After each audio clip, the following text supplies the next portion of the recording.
Olá pessoal, como vocês estão? Meu nome é Bruno Sankey. Como eu disse a vocês uma vez, a cada 2 meses, eu estarei trazendo aqui no YouTube um vídeo sobre Ser e Tempo de Martin Heidegger, comentando, Ser e Tempo parágrafo por parágrafo, seguindo aquela divisão de parágrafos que faz parte da obra original. Neste vídeo nós estaremos estudando os parágrafos de número 70 e 71. Eu já peço a você que deixe o seu like no vídeo, se inscreva no canal caso ainda não seja inscrito e ative o sininho a fim de que você possa receber novas notificações. Então, neste vídeo nós estaremos estudando os parágrafos de número 70 e 71 da obra Ser e Tempo de Martin Heidegger. O parágrafo de número 70 se intitula A Temporalidade da Espacialidade conforme ao Dasein. E o parágrafo de número 71 se intitula O Sentido Temporal da Cotidianidade do Dasein. Esses parágrafos fazem parte da segunda sessão de Ser e Tempo, que visa retomar o que foi discutido na primeira sessão, colocando o que foi discutido na primeira sessão dentro do horizonte da temporalidade. Então, na primeira sessão, Heidegger discutiu as estruturas existenciais básicas do Dasein, como o encontrar-se, o fato de que nós sempre nos encontramos em uma dada tonalidade afetiva, uma dada disposição afetiva, a compreensão, o fato de que o mundo se abre para mim em diferentes perspectivas e eu vou compreendendo essas perspectivas. Nós também falamos sobre o discurso, o fato de que eu articulo na linguagem o que eu compreendo a partir do estado em que eu me encontro. Nós também vimos a discussão do Heidegger sobre a cotidianidade, onde ele discutiu os 3 elementos que marcam a cotidianidade, o aí do ser aí cotidiano, que são o falatório, o fato de que geralmente o que a gente fala, o que a gente transmite, o que a gente diz, o que a gente discorre através do discurso, geralmente é aquilo que já está posto, já está colocado pelo que Heidegger vai denominar como ditadura do agente, que é a compreensão mediana, pública. Nós também vimos a questão da ambiguidade, o fato de que no discurso cotidiano nós não temos uma compreensão autêntica do que é dito, mas há sempre uma espécie de incompreensão no discurso. Então perceba, o falatório, ligado àquilo que é dito, à linguagem, mas é uma distorção, entre aspas, não distorção no sentido negativo, mas é uma forma que a linguagem se manifesta no cotidiano como repetir e passar para frente. Nós vemos a questão da compreensão, que então, se existe a estrutura autêntica da compreensão, se existe a estrutura existencial da compreensão, quando nós vamos compreender como a compreensão se dá na cotidianidade, a compreensão se dá como uma incompreensão, como uma ambiguidade. E nós também vimos a questão da disposição afetiva ligada, então, à curiosidade, que é sempre pular de tarefa em tarefa sem se concentrar em nada, Na verdade, a gente vai pulando sempre em busca do novo, daquilo que Ou seja, a gente não se concentra de maneira autêntica em nenhuma atividade propriamente dita. Isso foi o que o Heidegger discutiu na primeira sessão de Ser e Tempo, e na segunda sessão ele já vai pensar essas estruturas em relação à temporalidade.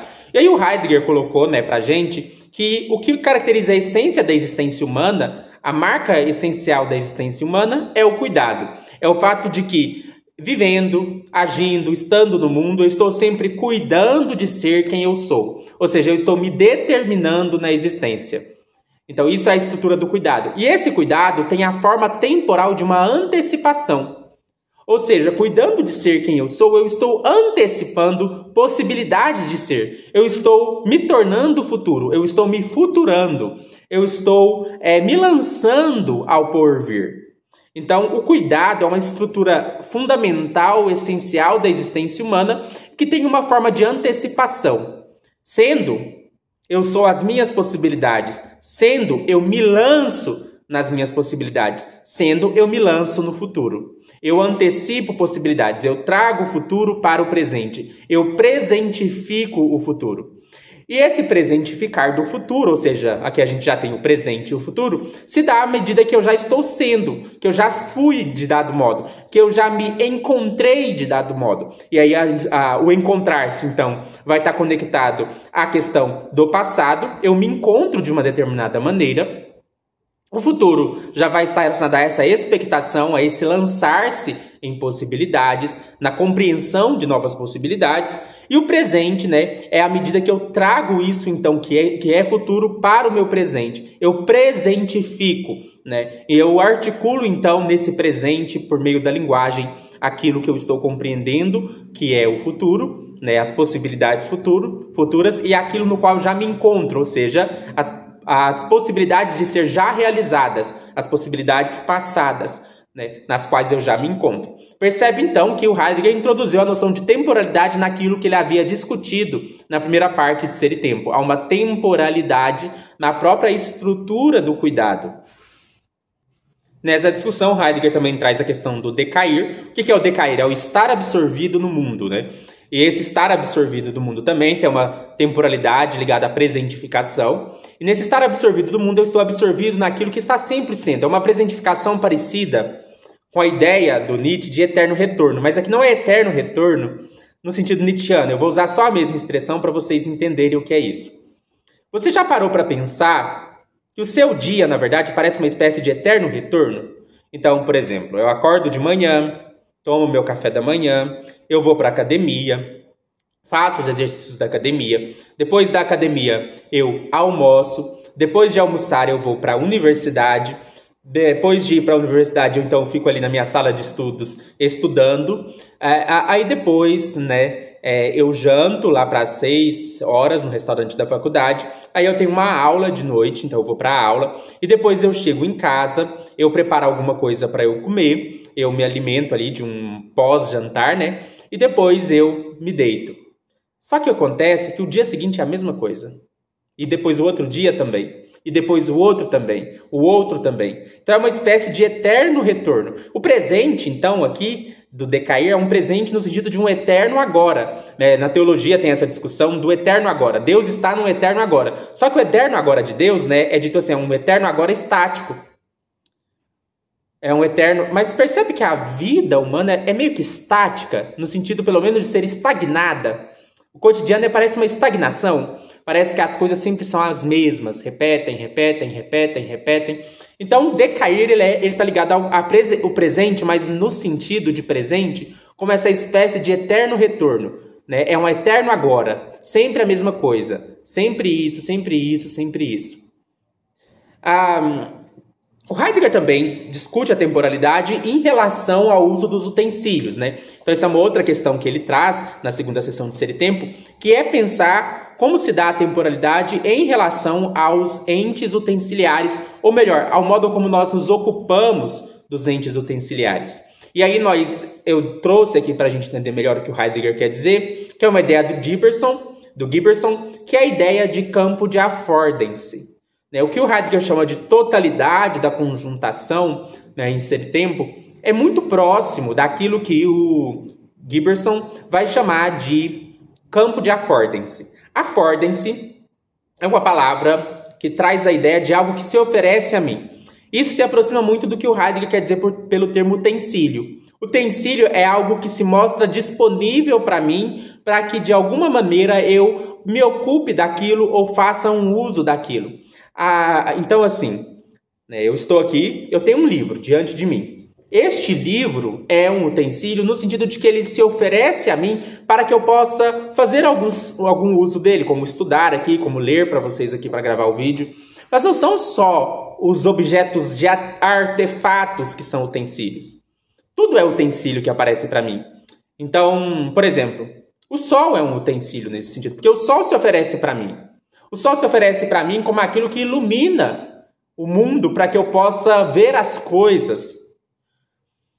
As estrelas se oferecem a mim como aquilo que me dá um prazer estético de observar o céu estrelado à noite, ou como, quem sabe, aquilo que se oferece para o meu encontro romântico com o meu namorado, e a gente junto pode ali olhar o céu estrelado. Ou talvez o céu estrelado aparece para mim como aquilo que se oferece a mim para que eu possa fazer astronomia. Ou se você quiser, acredite em astrologia para você fazer sua astrologia.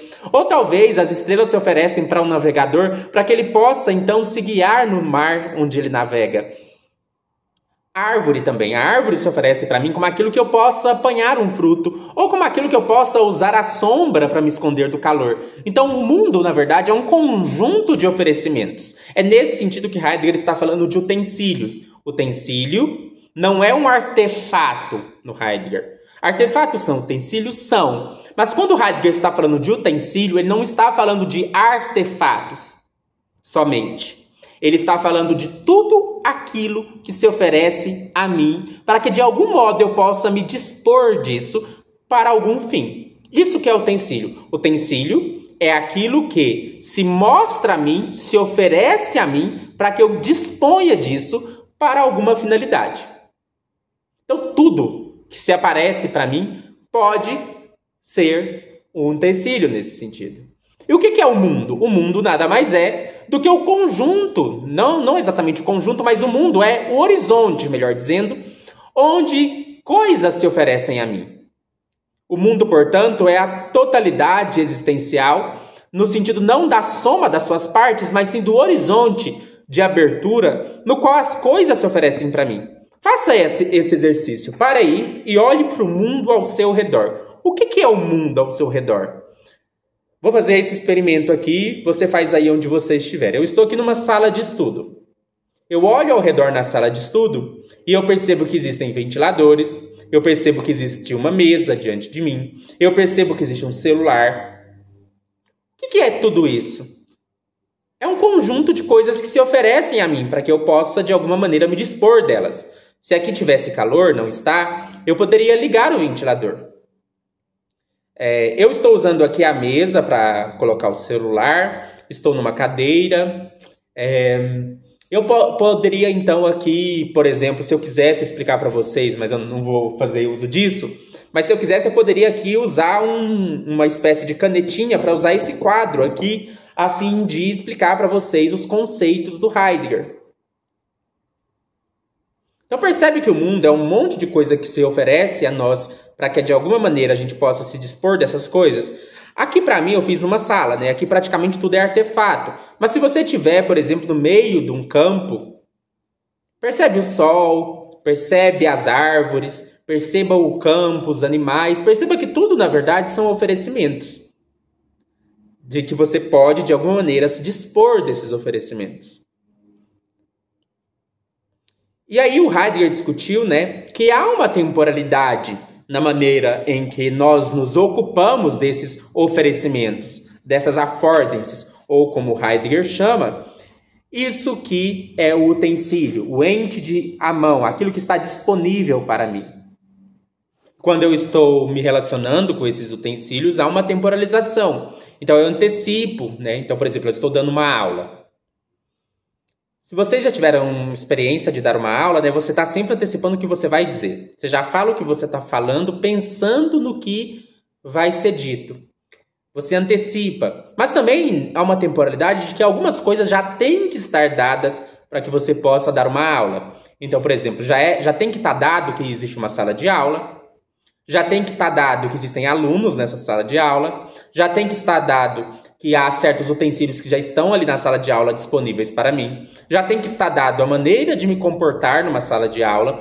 Então, eu espero que os alunos estejam sentados enfileirados. Eu espero que os alunos não fiquem conversando enquanto eu explico. Então, já há um conjunto de coisas que estão pressupostas, que já precisam estar dadas para que eu possa dar uma aula. Isso, então, tem a ver com o passado. Como as coisas já se encontram para que eu possa fazer uso desse utensílio, para que eu possa me deter em uma atividade ou me ocupar de uma dada atividade.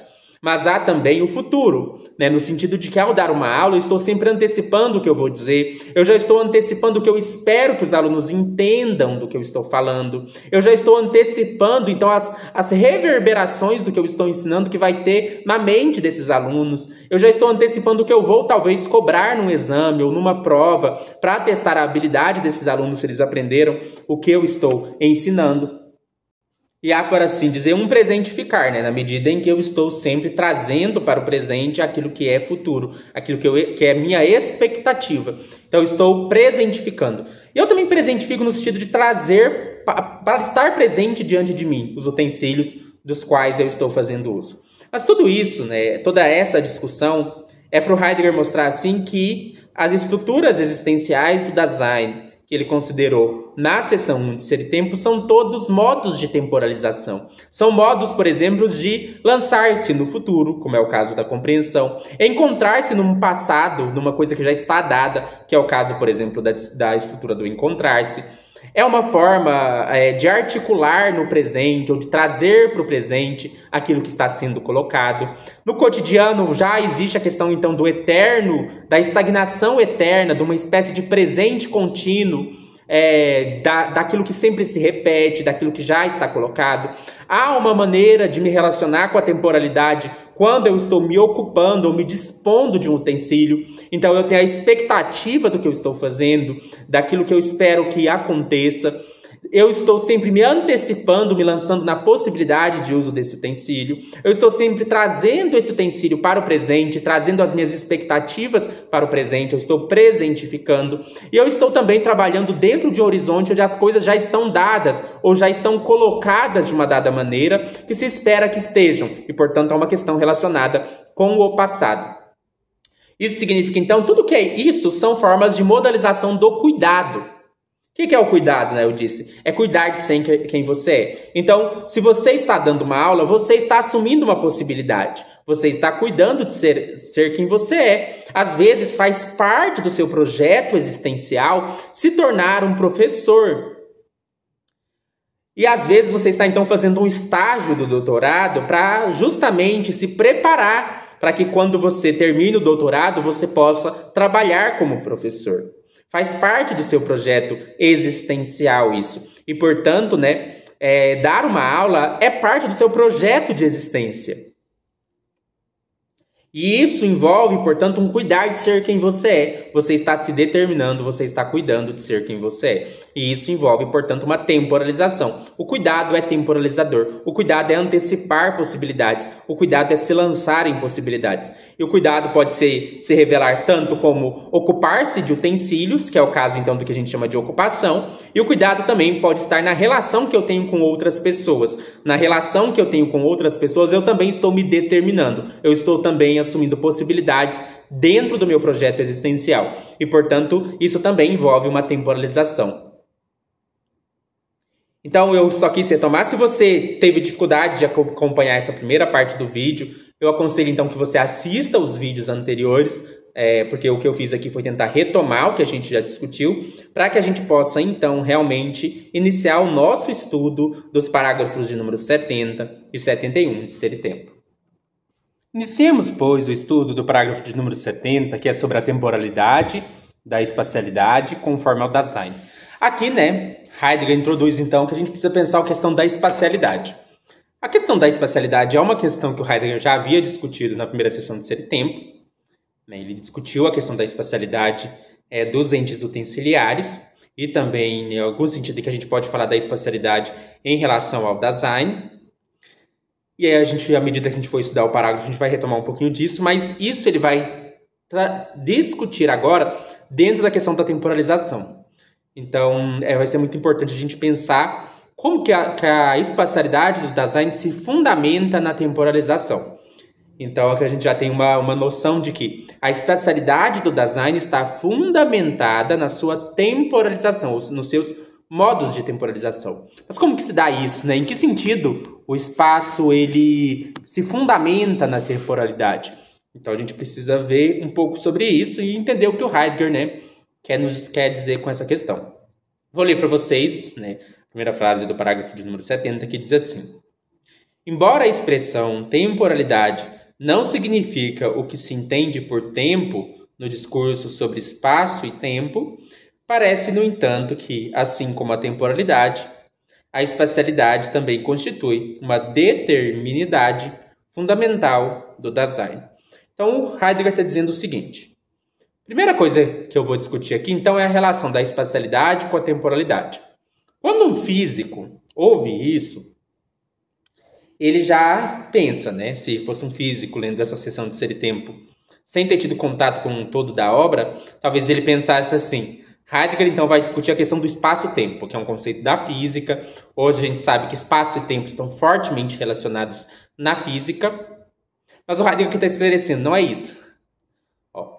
O que eu estou chamando de temporalidade não é o tempo da física, o que eu estou chamando de espaço não é o tempo da física.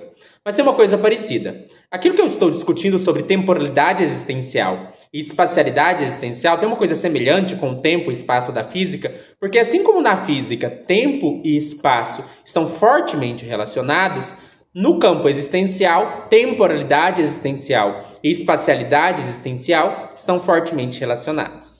Então, Heidegger está dizendo que eu não estou discutindo tempo e espaço da física, não estou discutindo espaço físico nem tempo físico, eu estou discutindo espacialidade existencial e temporalidade existencial. Mas assim como na física, espaço e tempo estão intricados, fortemente relacionados, na análise existencial do Dasein, do modo de ser do ser humano, temporalidade e espacialidade estão fortemente relacionados. Heidegger continua dizendo: parece, portanto, que com a espacialidade do Dasein, a análise existencial temporal chega a um limite. De modo que esse ente que denominamos Dasein deveria ser examinado paralelamente como temporal e também como espacial. Então, assim, a gente tem uma questão aqui interessante. A gente viu que a temporalidade ela é fundamental para o Dasein. Mas o Heidegger está dizendo aqui que, a princípio, parece que o Dasein é tanto tempo quanto espaço. Pode ficar parecendo para a gente, então, que a análise deveria ser assim: existe a temporalidade, existe a espacialidade, e os dois sempre andam juntos. Mais ou menos. A gente vai ter que ver que, na verdade, a temporalidade é o fundamento da espacialidade do Dasein. Então, existe um dos dois que é mais fundamental na análise existencial. Aí o Heidegger prossegue. No curso da interpretação existencial, lembrando que eu estou usando o termo existencial ao invés de existenciário. O Fausto Castilho, usa o termo existenciário para aquilo que em outras traduções, como a da Márcia, a gente usa como existencial. Então, eu estou chamando aqui existencial de uma estrutura ontológica fundamental do Dasein, e eu vou chamar de existenciário uma manifestação concreta dessa estrutura. Heidegger diz: no curso da interpretação existencial, que no curso da interpretação existencial se fale de uma determinidade espaço-temporal do Dasein, não pode significar que esse ente seja um subsistente no espaço e no tempo. Então, prestem atenção nisso daqui. O que eu quero dizer quando eu digo que o Dasein é espacial e é temporal? Vamos lá. Na física, o que eu quero dizer quando eu digo, por exemplo, que esse lápis é espacial? Parece que eu quero dizer que esse lápis ocupa um lugar no espaço físico. Existe o espaço físico que envolve todo o universo, e dentro desse espaço físico, esse lápis se encontra. O que eu quero dizer também quando eu digo que esse lápis é temporal? Se a gente pegar, por exemplo, a chamada teoria A do tempo, que é a teoria segundo a qual a passagem do passado, presente e futuro é uma passagem objetiva da realidade, eu vou pensar então que existe uma passagem de fenômenos que se sucedem no mundo físico, e esse lápis se encontra dentro dessa sucessão. Ele surge em algum momento do tempo, ele persiste por um tempo 1, tempo 2, tempo 3, tempo 4, até que, quando esse lápis for destruído, ele vai deixar de existir, então ele vai ter uma sucessão temporal. Só que não pode ser isso em relação ao Dasein. O Dasein não está dentro do espaço físico, e o Dasein também não está dentro do tempo físico nesse sentido. A gente vai entender melhor em que sentido. Se você é um fisicalista, talvez você ache que sim.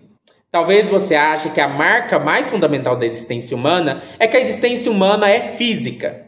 Que nós somos o nosso cérebro, ou que nós somos aquilo que o nosso cérebro produz, ou aquilo que emerge do cérebro.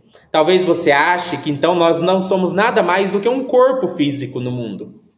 Se você é um fisicalista, ou seja, alguém que acredita que tudo que há é o mundo físico, então talvez você ache que o ser humano é um ser físico, vivendo dentro do espaço físico e existindo dentro da sucessão de coisas físicas que transcorre no mundo. Essa interpretação fisicalista não é a interpretação adotada por Ser e Tempo. Ser e Tempo não é um livro fisicalista. Não é que o fisicalismo necessariamente é incompatível com as análises que Heidegger faz em Ser e Tempo. É que a existência humana que o Heidegger está analisando é a existência humana em seu sentido ontológico fundamental e não em seu sentido físico. Tudo bem, pode até ser que nós sejamos seres físicos, mas ser físico é uma contingência em relação à existência humana. O que nós somos é esse projeto existencial. Então, assim, o fisicalismo não é que ele é incompatível com as análises do Heidegger em Ser e Tempo. É que o fisicalismo não pode ser aquilo que determina a essência da existência humana do ponto de vista ontológico, do ponto de vista existencial. Então, o que eu quero dizer com isso? Pode até ser que tudo seja físico. Pode até ser que eu seja produto do meu cérebro. Pode até ser que não haja nada além do mundo natural. Ok. Ainda assim, se a gente analisar a existência humana não do ponto de vista da física, mas sim a partir das estruturas fundamentais da existência humana, o fisicalismo ele não vai conseguir explicar muito bem isso. Pode até ser que tudo seja físico. Mas a análise existencial não está preocupada se é físico ou se deixa de ser físico. Porque isso é uma discussão ôntica. Isso é uma discussão sobre a manifestação concreta do Dasein. Pode ser que em sua manifestação concreta no mundo, o Dasein seja físico. No sentido de ter um cérebro, no sentido de não ter uma alma, no sentido de não ser uma consciência irredutível ao físico. Pode até ser. Então, não é que Ser e Tempo é incompatível com o fisicalismo. É que a discussão sobre fisicalismo ou não fisicalismo não é uma discussão ontológica, é uma discussão ôntica. A discussão sobre física... Assim, vamos pensar o seguinte. Eu tenho a existência humana. O que significa a existência humana? Qual que é o modo de ser da existência humana? Isso é uma análise existencial. Agora, essa existência humana, na sua manifestação concreta, ela é física? Ela é espiritual? Ela é uma alma? Isso é uma outra discussão, é uma discussão ôntica. Então, vamos saber separar aqui discussão ôntica de discussão ontológica.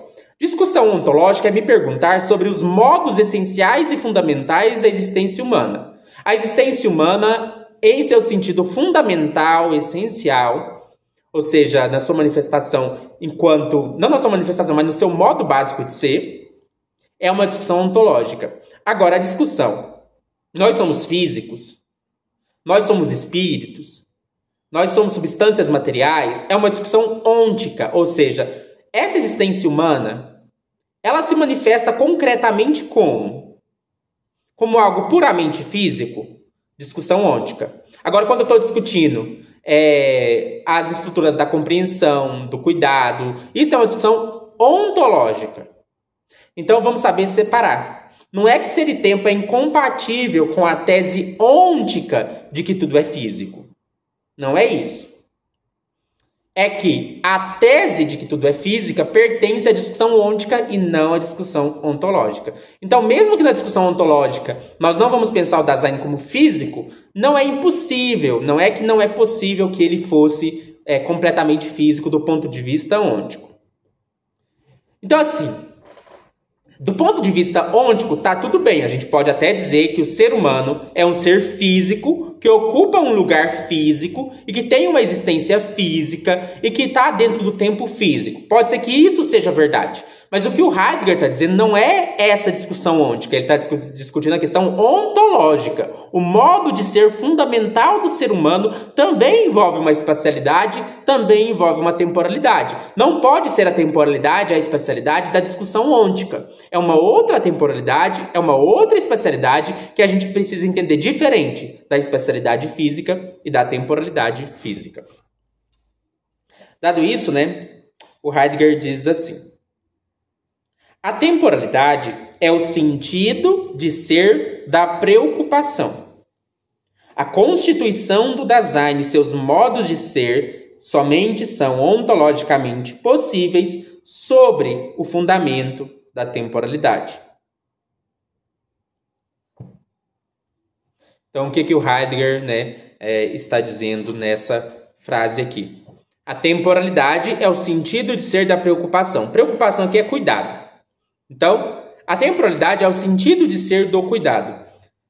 Sendo, eu estou cuidando de ser quem eu sou. Cuidar de ser quem eu sou é me lançar em possibilidades futuras.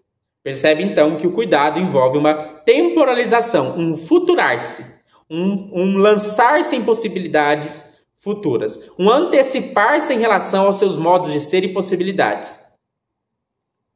Eu estou fazendo doutorado, né? E eu estou, digamos assim, me lançando numa possibilidade, quem sabe, de me tornar professor um dia, professor universitário. Então, fazendo doutorado, eu estou tentando antecipar uma possibilidade, torná-la presente, né? O Heidegger, né, está dizendo assim, então, que a temporalidade é o sentido de ser do cuidado. O cuidado é temporalizar-se, o cuidado é futurar-se, o cuidado é lançar-se no futuro. Então, quando a gente discute o cuidado e a gente sabe que o cuidado é a essência da existência humana, do ponto de vista ontológico, talvez você ache que a essência da existência humana, do ponto de vista ôntico, seja físico, e se você acha isso, nada disso contradiz ser e tempo. Mas do ponto de vista ontológico, a essência da existência humana é o cuidado. Então, a temporalidade é o mais fundamental. Quer dizer, então, que qualquer outra coisa é menos fundamental do que a temporalização. Se a essência do ser humano, a sua essência mais fundamental é temporalidade, então isso significa que todas as demais coisas são fundamentadas nessa temporalidade. Daí decorre o seguinte, mas então a específica espacialidade do Dasein também se deve fundar na temporalidade.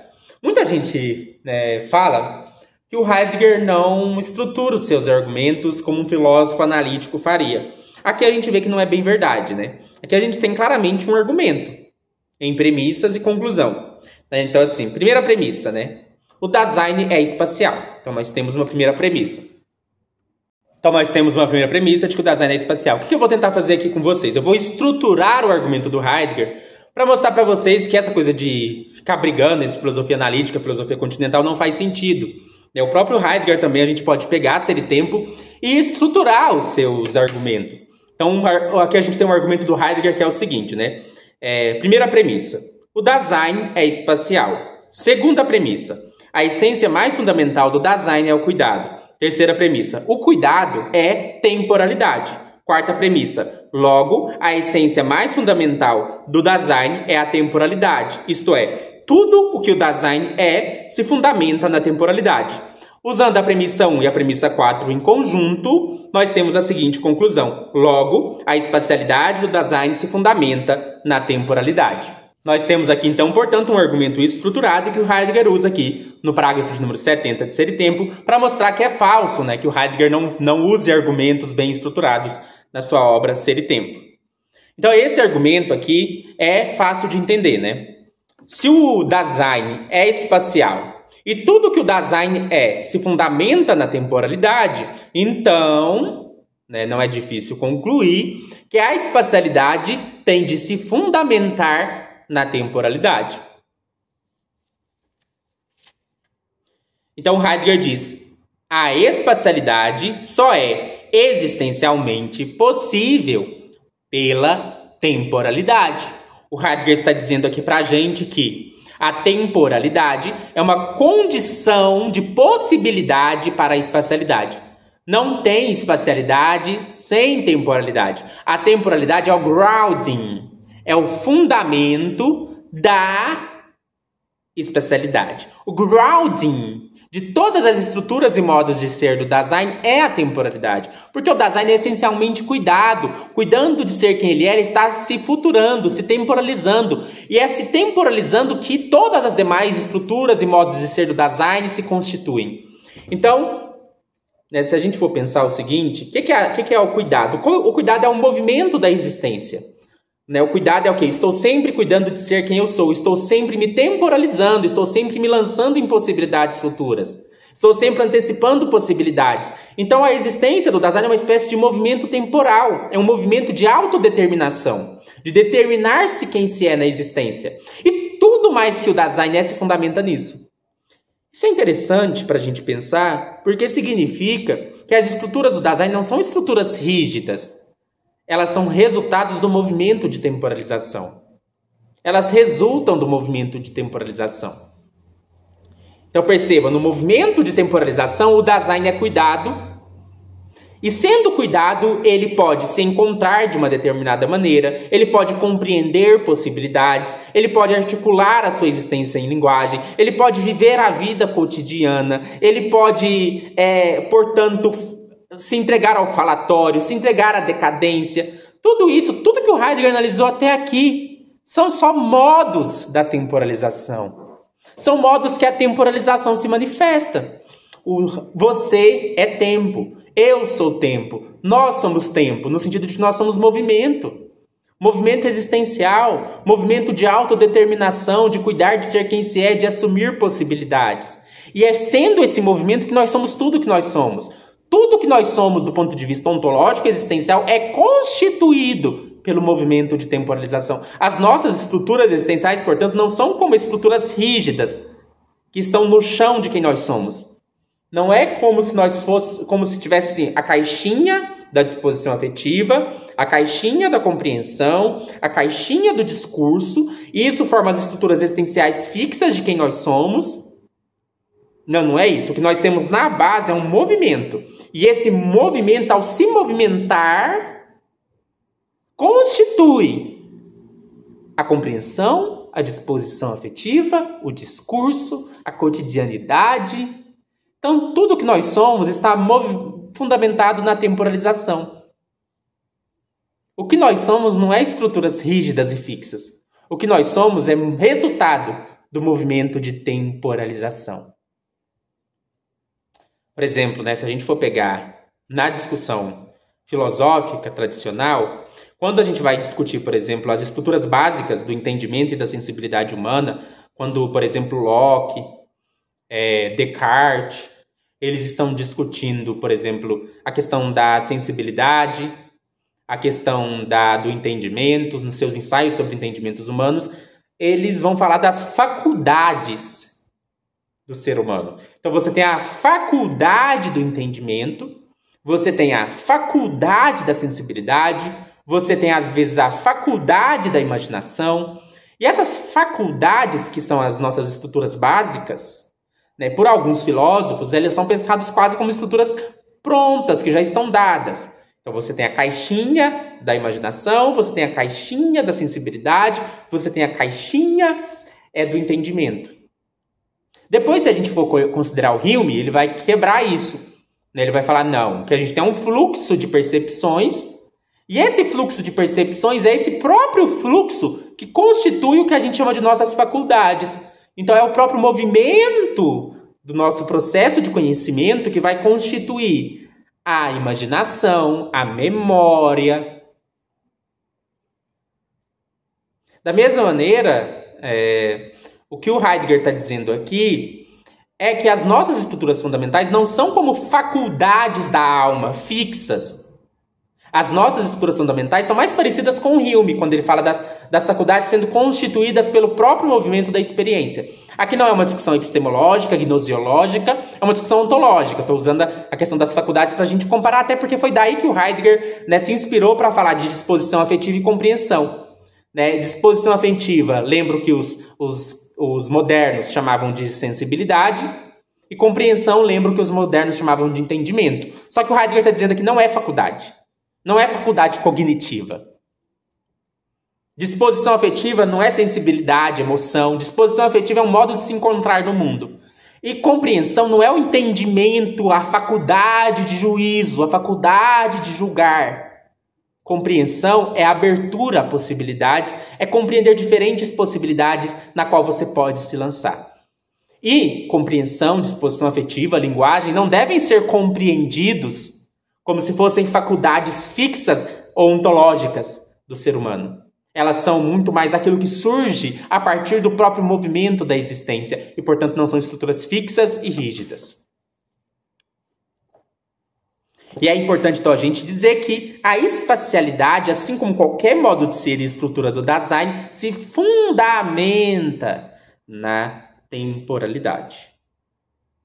Mas quando a gente discute espacialidade e temporalidade, o Heidegger vai aqui fazer uma referência a Immanuel Kant, porque o Kant foi uma das pessoas que trouxe a questão da relação entre espacialidade e temporalidade, né? Não pensando aqui no espaço e no tempo físico, mas pensando aqui no espaço e no tempo conforme ao Dasein, em certo sentido. Vou ler para vocês entenderem melhor. A conexão, que deve ser elucidada em seguida, é também diversa, ou seja, diferente da precedência do tempo em relação ao espaço no sentido de Kant.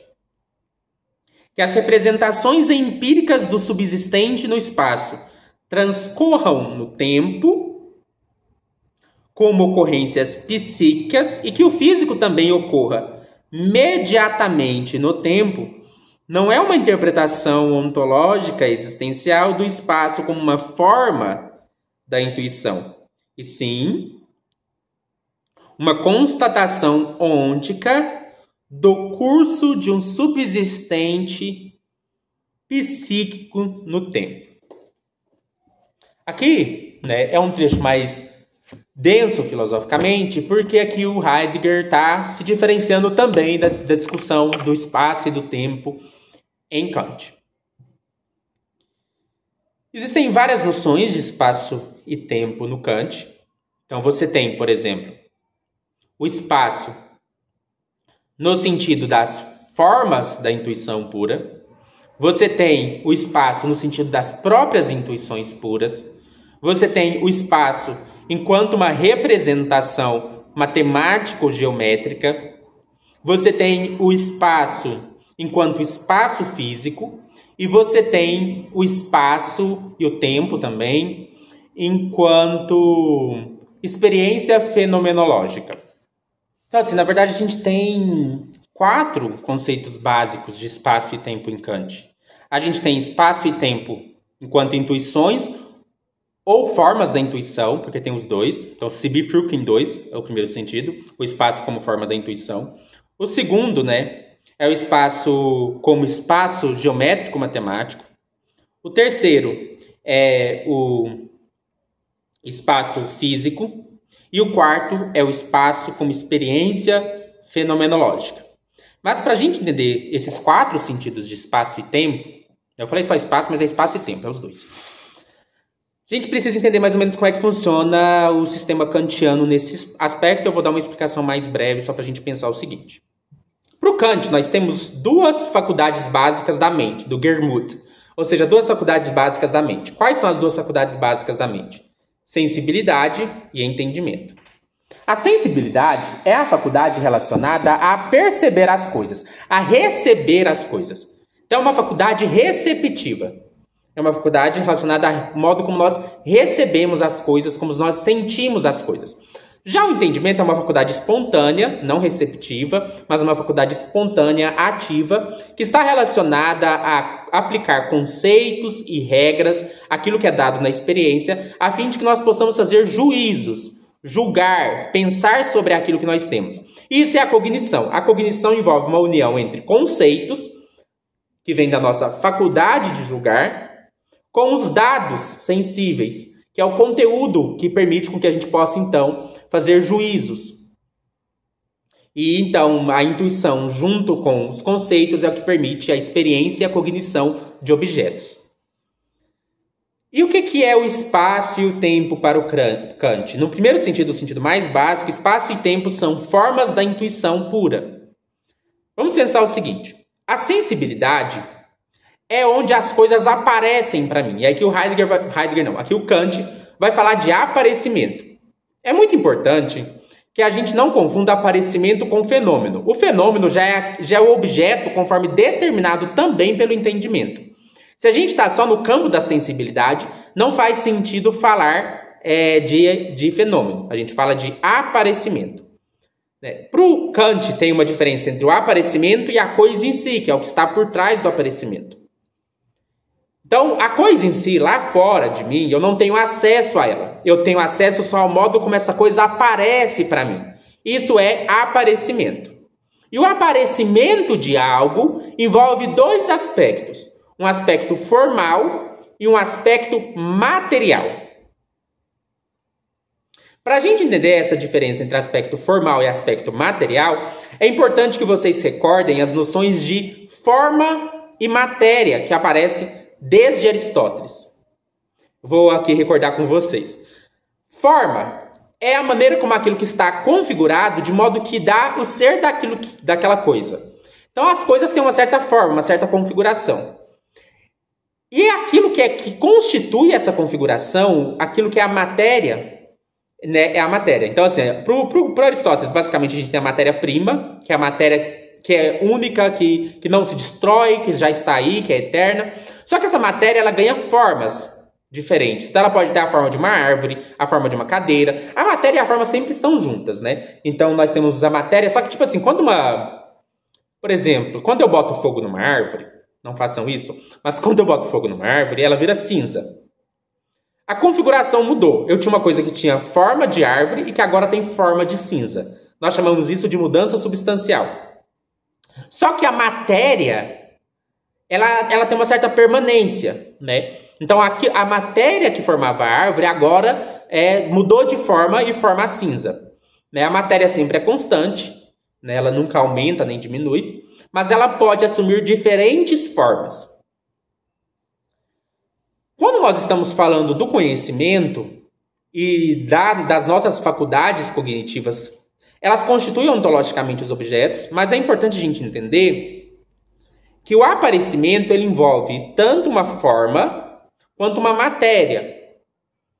O que é a matéria dos aparecimentos? É aquilo que vem das sensações. A matéria não é exatamente a mesma coisa que sensações, mas as sensações correspondem à matéria dos aparecimentos.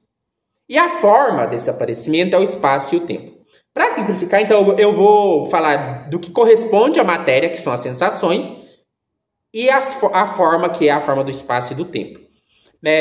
Então, por exemplo, eu tenho aqui um lápis.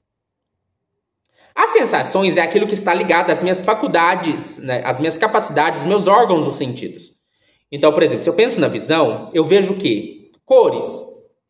Então, eu tenho cor. Eu tenho uma cor aqui, vamos pegar o lápis. Esse lápis aqui, se você olhar bem, ele tem duas cores. Ele tem a cor preta e ele tem a cor meio amarelada. Então, eu tenho alguma coisa que vem das sensações que me dá essa experiência de cor. Outra coisa que também vem das sensações é a experiência tátil do objeto. Então, quando eu toco aqui no objeto, eu sinto... Ele é liso, assim, ele não é áspero, muito áspero, né? Ele é relativamente liso. Então, existe uma sensação aqui de objeto relativamente liso quando eu toco. Outra coisa que também tem em relação aos sentidos, né? Eu posso cheirar esse lápis e eu consigo sentir cheiro de... um cheiro de madeira. Então ele tem cheiro de madeira. Isso tudo são sensações. A matéria, essas sensações correspondem à matéria. A matéria não é exatamente a mesma coisa que as sensações, mas a gente diz que as sensações correspondem à matéria. Até porque se por exemplo, um outro animal com outra capacidade cognitiva, ele vai ver esse preto de um jeito diferente. Então alguma coisa tem aqui que corresponde à cor preta. Não é a própria cor preta, porque, por exemplo, se um animal, uma vaca olhar para esse lápis aqui, talvez a experiência de preto para ela, a cor que vai aparecer para ela seja diferente por causa dos bastonetes. Tem toda uma discussão neurofisiológica sobre isso, né? A gente tem uns certos bastonetes aqui do nosso olho e a gente enxerga as cores de uma determinada modo. Então a cor não é a própria matéria, a cor é a sensação que eu tenho, então já depende um pouco do meu olho, do jeito que eu tenho aqui os meus bastonetes e tudo mais. Por isso que a sensação corresponde à matéria. Ela não é a própria matéria, mas ela corresponde, ela equivale assim a matéria, porque existe alguma coisa aqui que dá essa cor, mas não é, mas pode aparecer, dependendo se eu sou daltônico, vai aparecer de um outro jeito e tudo mais, então as sensações correspondem. Então eu tenho, essas sensações, elas vão dar a matéria, né? Elas vão estar relacionadas à matéria do aparecimento. Então o aparecimento, ele tem cor, ele tem cheiro, ele tem textura, só que essa cor, esse cheiro, essa textura, por si só, eles não têm uma forma. né? Mas a forma que o aparecimento tem é a forma do espaço e do tempo. Então perceba que esse lápis aparece para mim ocupando um lugar no espaço e dentro do tempo, dentro de uma passagem do tempo. Eu estou aqui gravando o vídeo e eu peguei esse lápis aqui e ele está aqui dentro de um momento do tempo, né? Então percebe o seguinte, tempo e espaço não são características do lápis, né? O lápis tem cor, o lápis tem textura, o lápis tem cheiro de madeira, mas espaço e tempo é a forma como isso aparece. A cor preta aparece aqui para mim numa forma espacial. A cor dourada aqui aparece para mim numa forma espacial. O cheiro aparece como se estivesse no lugar do espaço.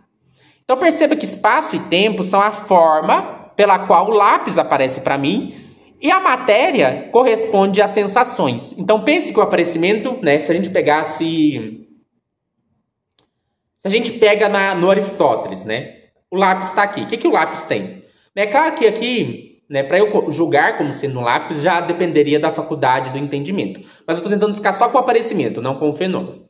Né? Então eu tenho aqui um lápis. Se eu pegar no Aristóteles, eu tenho esse lápis feito de madeira e ele tem uma forma de lápis. Aqui a gente pode pensar que esse lápis tem elementos materiais, a matéria dele, então o cheiro, a cor, a textura, e ele tem uma forma, ele aparece para mim na forma do espaço e do tempo. Então quer dizer que as coisas aparecem para mim com um material, que vem das sensações, e com uma forma, que é o espaço e o tempo. Isso significa que espaço e tempo, nesse sentido, são formas pelas quais os objetos aparecem para nós, e, portanto, são formas da sensibilidade. É o modo como a sensibilidade formata a matéria que vem da experiência. A matéria vem lá da coisa em si, de algum jeito, do que está lá fora, mas esse material ele é formatado na forma do espaço e do tempo. Então vamos pensar assim, tem a coisa em si, essa coisa em si vai oferecer um material para a minha sensibilidade trabalhar, esse material vai corresponder às sensações, então ele vai ser, entre aspas, traduzido em sensações, e essas sensações vão ser formatadas na forma do espaço e do tempo. Então minha sensibilidade vai receber essas coisas na forma do espaço e do tempo. Vamos pensar aqui que é parecido, talvez, com a massa do bolo. Então você tem uma massa de bolo, essa massa vai ser colocada numa forma, e essa forma, então, vai formatar essa massa no formato de bolo. E essa massa ali vai ficar morena, vai coisar, e a massa do bolo já pronto é como se fosse as sensações, e o formato do bolo é como se fosse o espaço e o tempo. Só que o Kant, ele dizia que o espaço é o que tem a ver com as coisas estarem justapostas e o tempo tem a ver com elas aparecerem em sucessividade. Então vamos pensar o seguinte, o que é o espaço? O espaço é o que permite que ao mesmo tempo esse livro e esse lápis apareçam justapostos. O que é justapostos? Eles estão ao mesmo tempo, de uma só vez, distribuídos. Justapostos. Então aqui está o livro, aqui está o lápis, aqui está o fone de ouvido, poderia ser várias coisas. Todas essas coisas estão justapostas, ou seja, estão postas junto. Justapostas, postas juntos. Então o espaço tem a ver com a forma que faz com que as coisas sejam colocadas juntas. Já o tempo tem a ver com sucessividade. Existe um primeiro momento no tempo, um segundo momento no tempo, um terceiro momento, e esses momentos se sucedem. Nenhum momento do tempo é simultâneo a outro momento, senão seria o mesmo momento. Entendem isso? Por exemplo, se eu digo assim, vamos supor que aqui fosse uma live, não um vídeo. Vamos supor que ao mesmo tempo que eu estou falando, você está me ouvindo. Eu te ouvir você falar está acontecendo no mesmo momento. E, portanto, um momento não pode ser simultâneo a outro momento, porque senão seria o mesmo momento. No entanto, os momentos, agora vamos pensar que aqui é um vídeo. Eu vou postar esse vídeo depois que eu gravar. Então, o momento que eu postei o vídeo e o momento que você vai assistir são momentos diferentes. Momentos diferentes não acontecem juntos, momentos diferentes acontecem em sucessão. Então, o que faz com que as coisas aconteçam em sucessão, a gente chama de tempo. O que faz com que as coisas aconteçam ao mesmo tempo, nós chamamos de espaço, que estejam juntas. No espaço existe simultaneidade, as coisas estão juntas simultaneamente. No tempo, não. O tempo existe sucessividade. O tempo é diacrônico. O espaço é sincrônico. simultâneo. As coisas acontecem juntas. No tempo, não. Momentos seguem-se um ao outro. E, portanto, há uma diacronia. Essa questão é importante, então, para a gente pensar as noções de espaço e tempo no Kant. Existe um sentido no Kant em que a gente pode até falar que a temporalidade depende da espacialidade. Em que sentido? A espacialidade é o que faz com que tudo apareça simultâneo. Então, para que haja uma sucessão de coisas, de momentos, é necessário primeiro que as coisas estejam juntas. Tempo nada mais é do que a sucessão das coisas que estão simultaneamente juntas. Então, por exemplo, eu vou ter... Vamos pensar o seguinte, a forma do espaço vai fazer com que ao mesmo tempo eu tenha um livro e lápis, ou seja, essas coisas são colocadas juntas, simultâneas, mas o tempo vai fazer com que essas coisas simultâneas aconteçam uma depois da outra. Nesse primeiro sentido, então, existe um sentido em que a temporalidade depende da espacialidade. Porque para que as coisas sejam colocadas em sucessão, eu preciso de uma sucessão de coisas que já estão colocadas juntas. No entanto, para o Kant, existe um sentido em que a temporalidade é mais fundamental. E qual que é esse sentido? O Kant vai falar que existe uma diferença entre sentido interno e sentido externo. Sentido interno é como eu percebo as minhas próprias experiências internas. E sentido externo é como eu percebo as coisas fora de mim. No sentido interno, nós temos um fluxo de consciência, um fluxo de vivências contínuas que se sucedem. Isso nós chamamos de tempo. E no sentido externo, as coisas fora de mim aparecem espacialmente. Então, a forma do sentido externo é o espaço e a forma do sentido interno é o tempo. Só que esse tempo que é interno, ele é projetado para fora. Porque a minha vivência do lápis é uma vivência que vai acontecer num fluxo.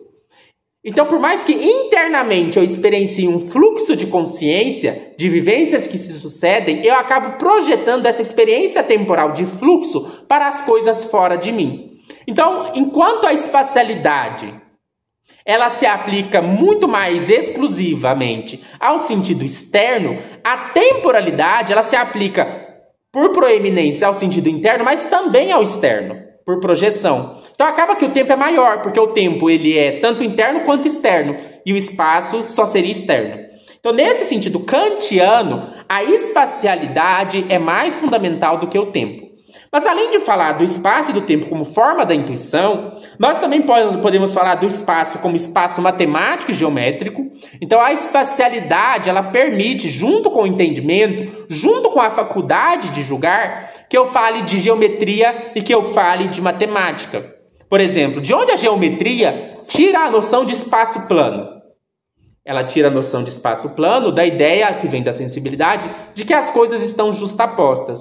E de onde a matemática tira a ideia de 1, 2, 3, 4, 5, 6, 7, dos números, de uma sequência de números, da forma do tempo.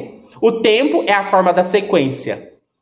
E na matemática, na aritmética, já começa com sequência, né? Existem números que estão distribuídos em sequência.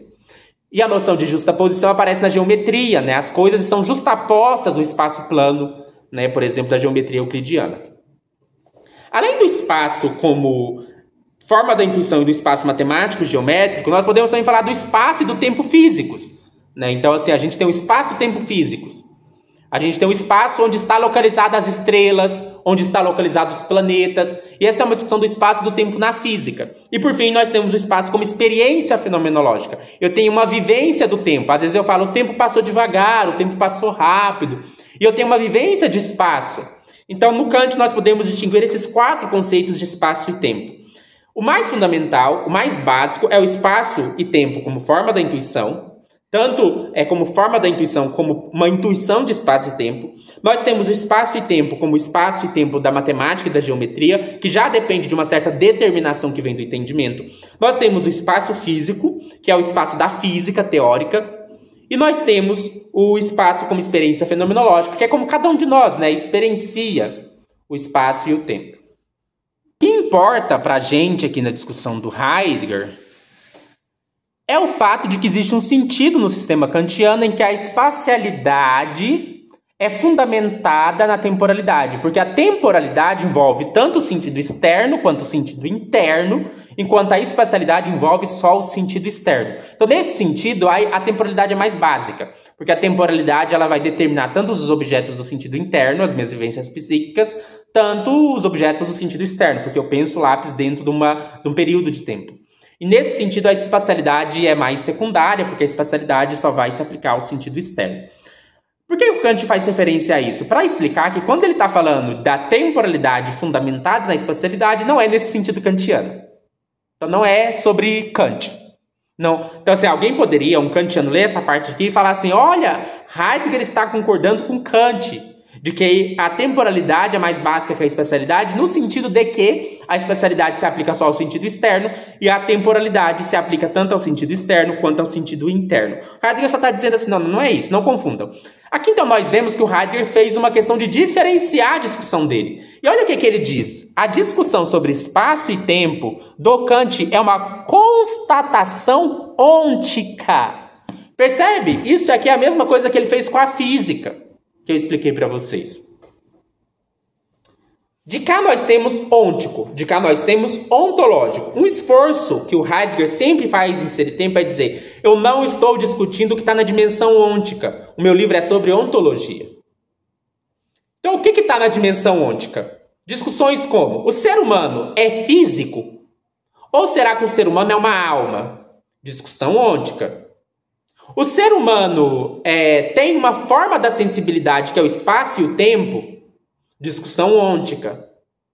O espaço e o tempo existem fora de nós ou são ligadas às nossas faculdades de conhecimento? Discussão ôntica. Tudo isso é discussão ôntica. Ser e Tempo não quer opinar sobre isso. Pode ser que Kant esteja certo, pode ser que ele esteja errado, pode ser que os fisicalistas estejam certos, pode ser que eles estejam errados, mas isso é uma outra discussão, não é propósito do livro discutir isso. Não é propósito do livro discutir psicologia, não é propósito do livro discutir antropologia, não é propósito do livro... O livro Ser e Tempo não é um livro de física, não é um livro sobre faculdades do conhecimento, não é um livro de psicologia, seja ela empírica ou não empírica, porque o Kant talvez seja uma forma de psicologia não empírica, mas Ser e Tempo não é uma forma de psicologia não empírica, nem empírica. Ser e Tempo não é um livro de antropologia cultural. Ser e Tempo não é um livro de psicologia. Ser e Tempo não é um livro de física. Ser e Tempo não é um livro de biologia. Todas essas discussões pertencem ao campo ôntico. Ser e Tempo é uma análise ontológica existencial. Então, o espaço e tempo aqui não é o espaço e tempo da física, da psicologia, da antropologia, é o espaço e tempo ontológico. Isso que o Heidegger está tentando diferenciar. Minha discussão aqui é ontológica e não ôntica. E do ponto de vista ontológico, então, o que a gente quer de fato dizer quando a gente está falando de uma espacialidade do Dasein? Né? Quando nós estamos nessa discussão ôntica, tudo bem, espacialidade pode ser espaço físico, pode ser espaço psicológico, temporalidade pode ser temporalidade física, temporalidade psicológica, mas não é isso que está em discussão aqui, é ontológico. Então Heidegger vai dizer assim: na analítica existencial, deve-se perguntar pelas condições temporais da possibilidade da espacialidade conforme ao Dasein, a qual funda a descoberta do espaço do interior do mundo. Antes, porém, devemos nos lembrar do modo como o Dasein é espacial. O Dasein só pode ser espacial como preocupação no sentido de existir factualmente cadente. Então, o que o Heidegger está dizendo? Em que sentido que o Dasein é espacial? No sentido de que ele está absorvido no mundo. Isso que é cadente. Decadência é absorção, Heidegger. Eu estou absorvido em meu mundo. E aqui, de novo, eu vou lembrar para vocês as noções de campo de affordancy, para a gente pensar isso. Nós somos espaço na medida em que nós somos o nosso próprio campo, na medida em que nós somos a nossa própria situação. Olhe para o mundo ao seu redor. Não é você quem pinta o mundo? Talvez você esteja aí deprimido. Se bem que é difícil, né? Alguém deprimido vir assistir um vídeo longo sobre Ser e Tempo. Mas vamos supor que você está deprimido. O mundo ao seu redor parece para você cinzento, sem graça. Percebe que depressão não é um sentimento interno? Depressão é algo que pinta o seu mundo? Talvez você esteja agora na cozinha. Algumas coisas na cozinha aparecem e você está morrendo de sede. Talvez a mesa na sua cozinha, o fogão na sua cozinha, nada disso aparece de maneira assinalada para você. Talvez o que mais chame a sua atenção na sua cozinha seja a sua geladeira com aquela água geladinha te esperando. Percebe que é você quem dá ênfase ao mundo? Certas coisas aparecem ao seu redor de maneira mais enfatizada. Eu tô aqui gravando o vídeo e existe um ventilador ali e eu só lembro do ventilador quando eu falo. O ventilador nem aparece para mim assinalado, ele aparece como fundo. O que aparece que me chama mais atenção aqui é o celular de eu gravando o vídeo, que me chama mais atenção. O mundo ao meu redor, o meu campo de mundo, ele sou eu. Sou eu colorindo esse mundo, sou eu dando certas assinalidades, assinalando certas coisas. Eu sou o meu mundo. Eu não sou uma cápsula fechada. Eu sou o meu campo, eu sou a minha situação, eu sou a minha realidade, eu sou o meu mundo. É nesse sentido que eu sou espacial. Porque eu sou o meu espaço existencial. Espaço existencial aqui é o meu campo de mundo. Eu sou o meu campo de mundo. Eu sou a minha situação. É nesse sentido que nós somos espaciais. Na medida em que nós estamos absorvidos no nosso mundo. Absorvidos pelas nossas tarefas e atividades cotidianas. Absorvidos, num campo, A gente se sente dentro de um campo que a gente mesmo constrói, que a gente mesmo constitui. E é nesse sentido que nós somos espaciais. E aí o Heidegger explica, O Dasein nunca subsiste no espaço. Do ponto de vista ontológico, o Dasein não é uma coisa no espaço, não é como um lápis dentro das coisas. Porque o lápis não tem campo. O lápis, tudo bem, ele pode ocupar uma região no meu espaço existencial. Mas o lápis, ele não tem campo. Quem tem campo sou eu. Eu sou campo. Eu sou o meu campo. Eu não sou igual um lápis dentro do meu campo. Eu sou o meu próprio campo. O lápis pode estar dentro do meu campo, mas eu não estou dentro do meu campo. Eu sou o meu campo. Heidegger diz, ao contrário de uma coisa ou de um instrumento efetivamente real, o Dasein não ocupa uma parte do espaço.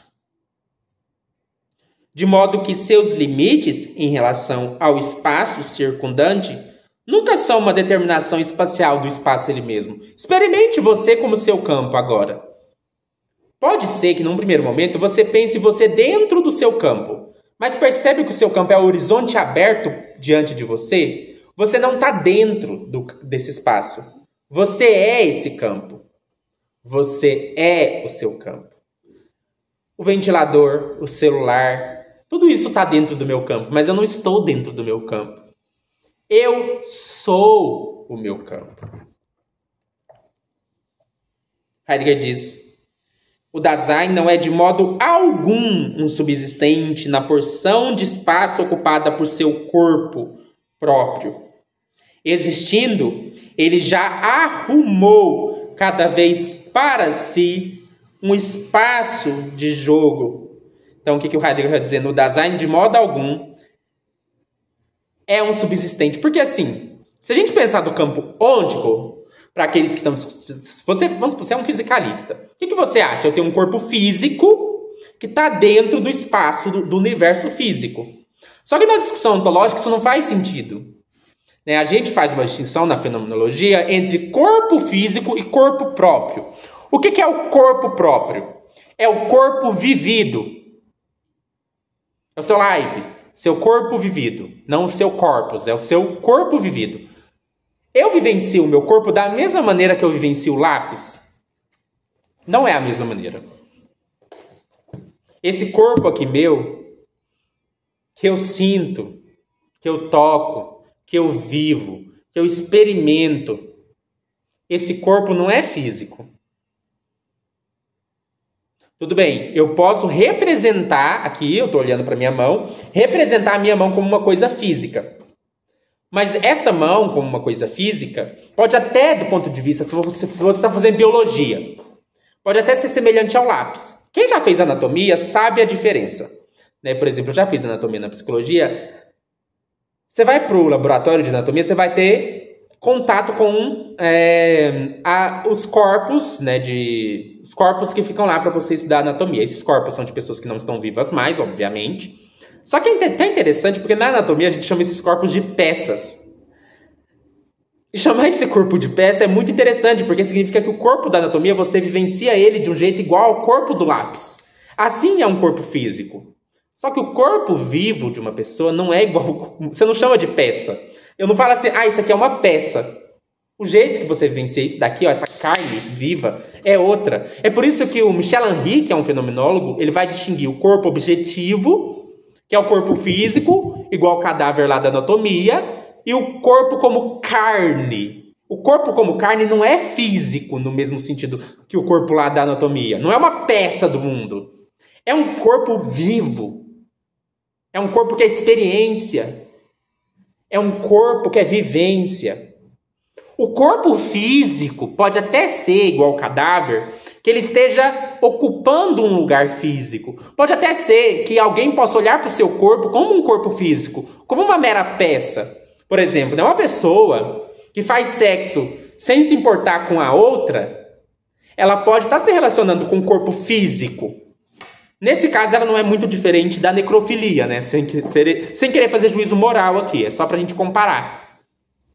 Uma pessoa que pratica necrofilia, ela não tá fazendo sexo com uma pessoa. Ela tá fazendo sexo com uma peça. Uma peça. Então, sei lá, é horrível, nunca façam isso é super errado. E se alguém fizer, denunciem.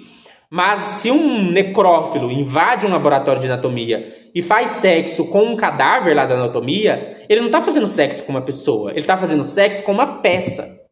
Agora eu, por exemplo, quando eu faço sexo com meu namorado, eu estou fazendo sexo com um corpo vivo. Eu estou fazendo sexo não com uma coisa física. Eu estou fazendo sexo com uma vida real. E talvez, né, a gente podia fazer uma análise, por exemplo, quem faz essa análise é o Roger Scruton. Roger Scruton tem um livro que chama Desejo Sexual, em que ele vai fazer uma análise fenomenológica do desejo sexual. E ele vai falar daquelas pessoas, né, que às vezes, não que seja errado, não tem nada sobre certo e errado aqui, só uma análise fenomenológica. Tem pessoas que fazem sexo só pelo corpo. Ele não faz sexo com a pessoa, ele faz sexo como se fosse uma peça. Eu só quero gozar. E pra gozar, foda-se com quem vai ser. Eu só quero pegar uma pessoa, transar com ela e gozar. E eu não tô nem com o nome dessa pessoa, não tô nem o que essa pessoa pensa, se ela tem sentimento, se não tem. Eu só quero usar o corpo dela para eu poder atingir o orgasmo. Nesse caso, essa pessoa tá tratando o corpo da outra igual o necrófilo, né? Porque ela tá fazendo sexo com um corpo físico, com um corpo como se fosse uma mera peça. Que não é sobre certo e errado, gente, pelo amor de Deus. Estou pensando aqui do ponto de vista fenomenológico. Não entre em discussões éticas e morais se é certo ou se não é certo fazer sexo só com o corpo da pessoa sem ligar para quem é a pessoa. Talvez não seja nada demais. Mas vocês percebem a diferença? Eu estou trazendo esse exemplo só para ilustrar a diferença entre se relacionar com um corpo vivo e se relacionar com um corpo físico. O corpo próprio, que é o corpo vivo, não é uma coisa física, não é uma peça do mundo. Percebem a diferença? O corpo vivido não é físico, nesse sentido. Pode parecer estranho, né? Porque, por exemplo, quem já está acostumado com o vocabulário cartesiano do Descartes, usa a palavra corpo só para aquilo que tem extensão, né? Aqui na fenomenologia a gente não usa corpo só para o que tem extensão, não é só o corpo físico. A gente usa corpo também para o corpo enquanto carne, enquanto vivência. É por isso que Merleau-Ponty, né, vai diferenciar o corpo objetivo, enquanto uma coisa, e o corpo vivido, o corpo próprio, que é o corpo vivido. Da mesma maneira, Michel Henry vai diferenciar o corpo físico, o corpo objetivo, do corpo enquanto carne, que ele chama de carne viva. E esse corpo vivo, ele não é físico, ele não ocupa lugar físico. Outra coisa que o Heidegger vai usar aqui é a expressão espaço de jogo. Jogo, né, dá uma ideia de movimento dinâmico. Percebe que quando você está vivendo, você está num jogo, você está se relacionando com o seu mundo de modo dinâmico, o seu campo de mundo é dinâmico. Eu pego o livro aqui e mostro para vocês, eu falo aqui, aí eu trago o fone, eu vou me relacionando com as coisas que estão no meu campo de uma forma dinâmica, como se eu estivesse num jogo. Pense, a noção campo é interessante, porque campo, a gente fala de campo de futebol. Pense o campo de futebol, o mundo é um campo de futebol, que você está jogando a bola, passando para outra pessoa, se relacionando de maneira dinâmica. Esse é o seu mundo é o seu campo de futebol, que você joga dinamicamente. E aí o Heidegger explica, então, que a diferença entre a espacialidade de uma coexistência e a do Dasein não reside também que o Dasein sabe do espaço, pois o ocupar espaço não é idêntico a representar o espacial. Então, o que o Heidegger está fazendo mais uma distinção? Algumas pessoas podem pensar assim, o que diferencia eu do lápis? Então, aqui, vamos pensar o seguinte. Qual que é a diferença da espacialidade minha da espacialidade do lápis? Talvez alguém possa dizer que é simples. A minha espacialidade é que eu sei que eu sou espacial. E o lápis, ele não sabe que ele é espacial, porque o lápis não tem consciência. Então, às vezes, a diferença é essa. É sobre saber. Eu sei que eu sou espacial e o lápis não sabe que ele é espacial. O meu espaço e o espaço do lápis é igual. A única diferença é que ele não sabe que é espacial e eu sei. Heidegger está dizendo, não é isso. A diferença não é essa. A diferença mesmo é que o lápis ocupa um lugar dentro do espaço existencial. E você não ocupa lugar dentro do espaço existencial. Você é o espaço existencial. Você é o espaço. Você é o campo. Você é o campo. É por isso que o Heidegger diz assim: a espacialidade do Dasein não deve ser interpretada também como uma imperfeição aderente à existência com fundamento na fatal junção do espírito com o corpo. Então Heidegger de novo está esclarecendo o que ele não quer dizer. O que o Heidegger não quer dizer? Que nós não somos espaciais no sentido físico, porque nós somos espíritos. E que a nossa espacialidade só existe em sentido físico porque o espírito se uniu ao corpo. Então, olha que curioso. Uma interpretação equivocada do Heidegger seria dizer assim: o Heidegger está dizendo que a nossa espacialidade não é a espacialidade física, porque o Heidegger está dizendo que nós somos espíritos. E nós só temos espacialidade física porque, infelizmente, aconteceu da gente ser um espírito ligado a um corpo físico que ocupa um lugar no mundo.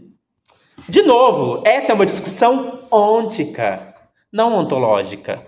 Pode ser que, do ponto de vista ôntico, concreto, nós sejamos espíritos habitando um corpo? Pode ser.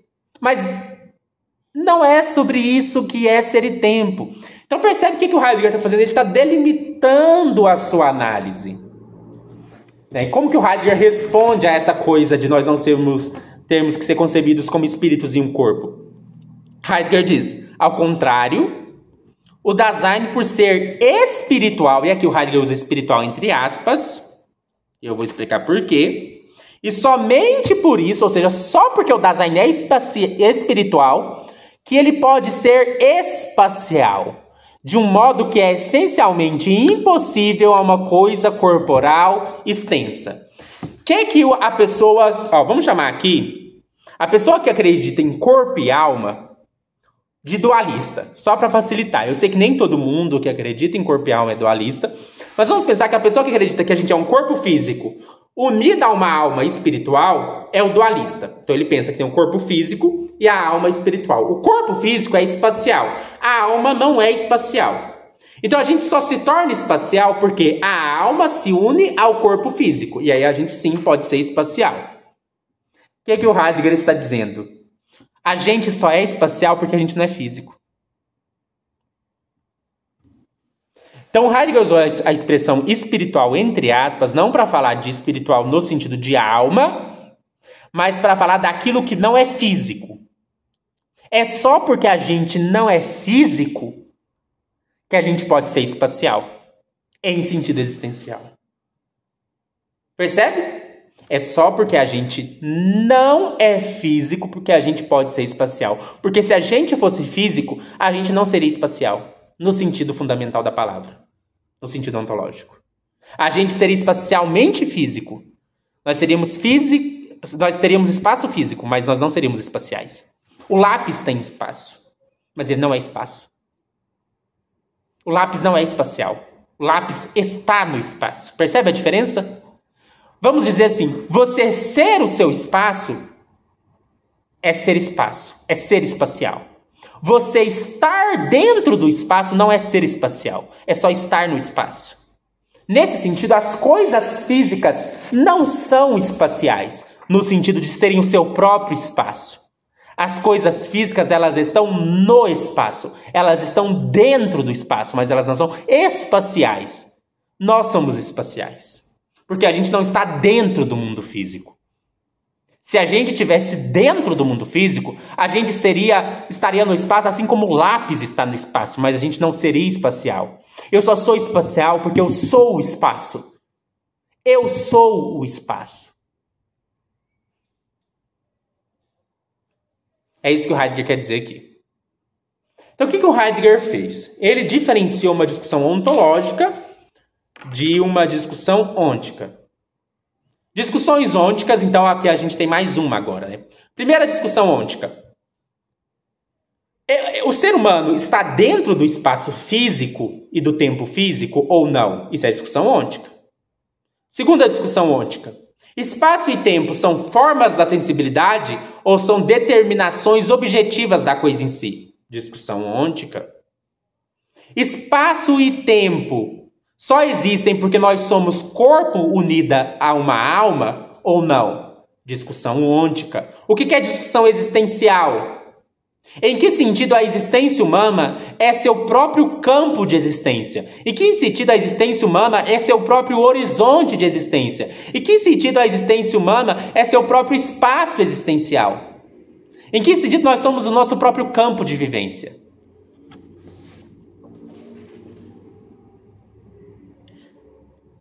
Heidegger diz: o arrumar-se do Dasein no espaço é constituído por direcionamento e desafastamento.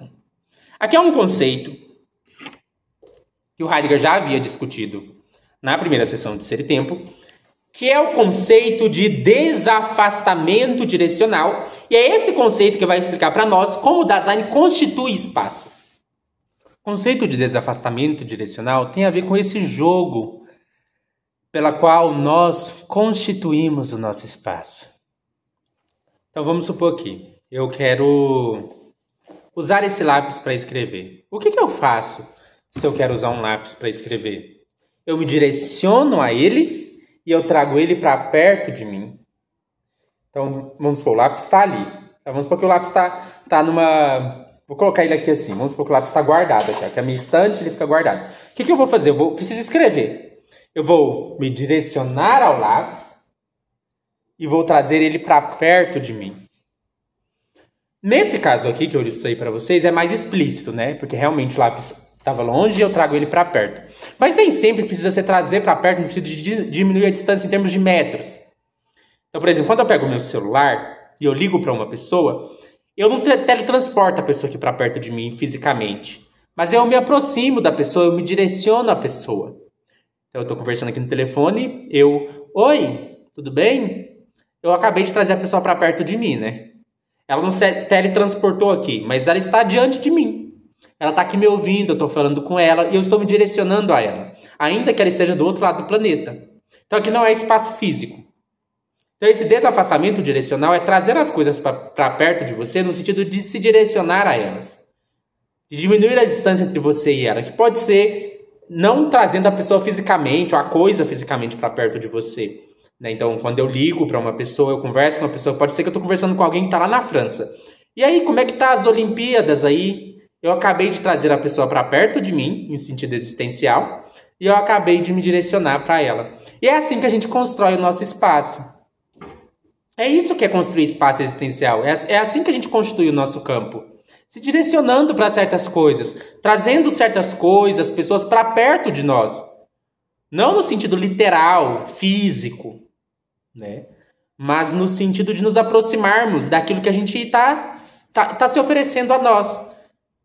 Então, sei lá, você está aí na sua cozinha, só de você estar na sua cozinha com sede, ou seja, num estado afetivo, você se encontra numa disposição afetiva, numa tonalidade afetiva de estar com sede, só essa sede sua já faz com que o copo de água, que talvez esteja ali sobre a sua mesa, já apareça para você assinalado. Então você já constitui o que tem mais ênfase ou menos ênfase no seu campo.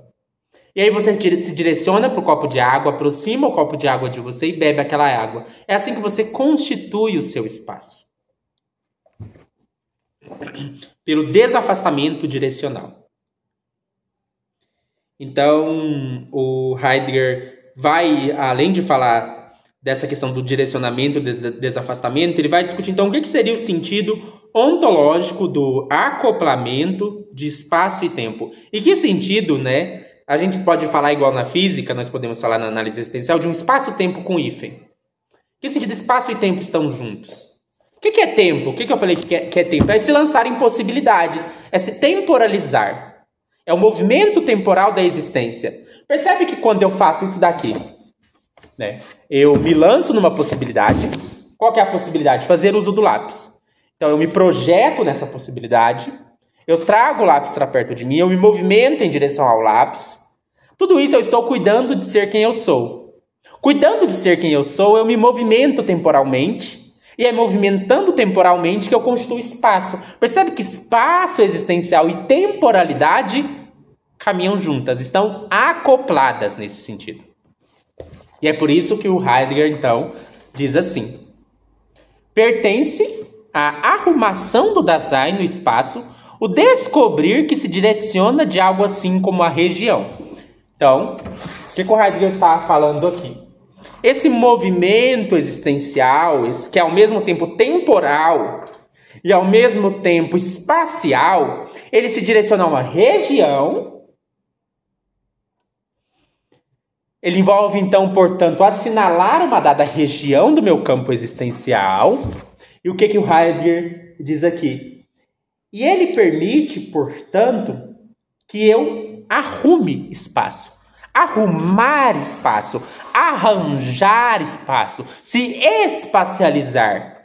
Arrumar espaço é constituir essa espacialidade. É arranjar espaço por meio do movimento de direcionamento e desafastamento existencial. Isso é arrumar espaço, isso é arranjar espaço. Eu arranjo o meu espaço dentro do meu movimento de existência. Sou eu que constituo esse espaço, sou eu que arrumo esse espaço. E em que sentido eu arrumo esse espaço? Até fazendo certas coisas aparecer de maneira mais assinalada.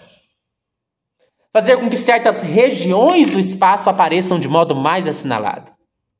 Quando você está dentro de uma cozinha e o copo de água em cima da mesa te chama mais atenção porque você está com sede e os demais objetos da cozinha aparecem em segundo plano, é como se seu modo de ser existencial tivesse lançado um holoforte sob o copo na mesa. É como se o copo na mesa aparecesse dentro do holoforte, dentro do foco existencial. E esse lugar destacado no seu campo existencial, o Heidegger está chamando aqui de região. Região é para onde eu direciono o meu holoforte existencial dentro do meu campo existencial. Para usar uma analogia para vocês entenderem melhor. Então, Heidegger diz assim: aonde da possível pertinência do instrumento utilizável e localizável do mundo ambiente é a região. Em todo encontrar, manejar, arrumar no espaço ou remover de um instrumento, a região já foi descoberta. Então, antes de eu me direcionar para esse lápis aqui, eu já lancei o holoforte ali onde ele está. O holoforte existencial. Eu assinalei essa região do meu campo existencial.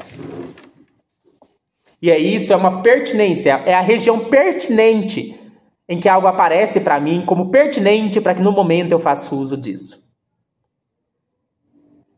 E aí envolve também, então, da gente falar desse movimento temporal. Em que sentido? Olha o que o Heidegger diz. O descobrir, ou seja, descobrir uma dada região, que se direciona, ou seja, direcionar-se ao lápis para fazer uso dele, funda-se em um aguardar estaticamente retentor do possível para lá e do possível para cá. O arrumar-se, como direcionado a guardar de região, é cooriginário a um aproximar-se, afastar-se, desafastar-se, né? De utilizável e de subsistente. Partindo da região de antemão descoberta, a ocupação, afastando-se, retrocede o mais próximo. Aqui é um jogo de palavras, né, que é bem complexo, que é entre desafastar, aproximar, porque assim, quando a gente está se arranjando no nosso mundo ambiente, no mundo que nos cerca, a gente está tanto se afastando quanto aproximando, afastando e se aproximando. A gente se afasta, sei lá, de novo, eu pego um copo d'água na cozinha. Eu tô com sede. Aquele copo d'água está destacado, aquela região está destacada. Eu me direciono para lá e eu me afasto de tudo que está ao redor para me aproximar daquele lugar no espaço e no tempo. Eu tomo aquele copo d'água. Aquele copo d'água agora, eu vou deixar ele ali em cima da mesa, ele perde a sinalidade, ele não está mais destacado. Agora eu estou com fome, eu vou me direcionar lá para a banana e eu vou me afastar do copo d'água. Então eu vou fazendo um movimento. Minha vida é assim, a nossa vida é um movimento de se aproximar e se afastar. Então, de novo, imagine você dentro de uma cozinha. Tem várias coisas na cozinha. Tem o armário, tem a geladeira, tem os talheres, tem a mesa, tem coisa de frutas e tem um copo d'água. E você está morrendo de sede.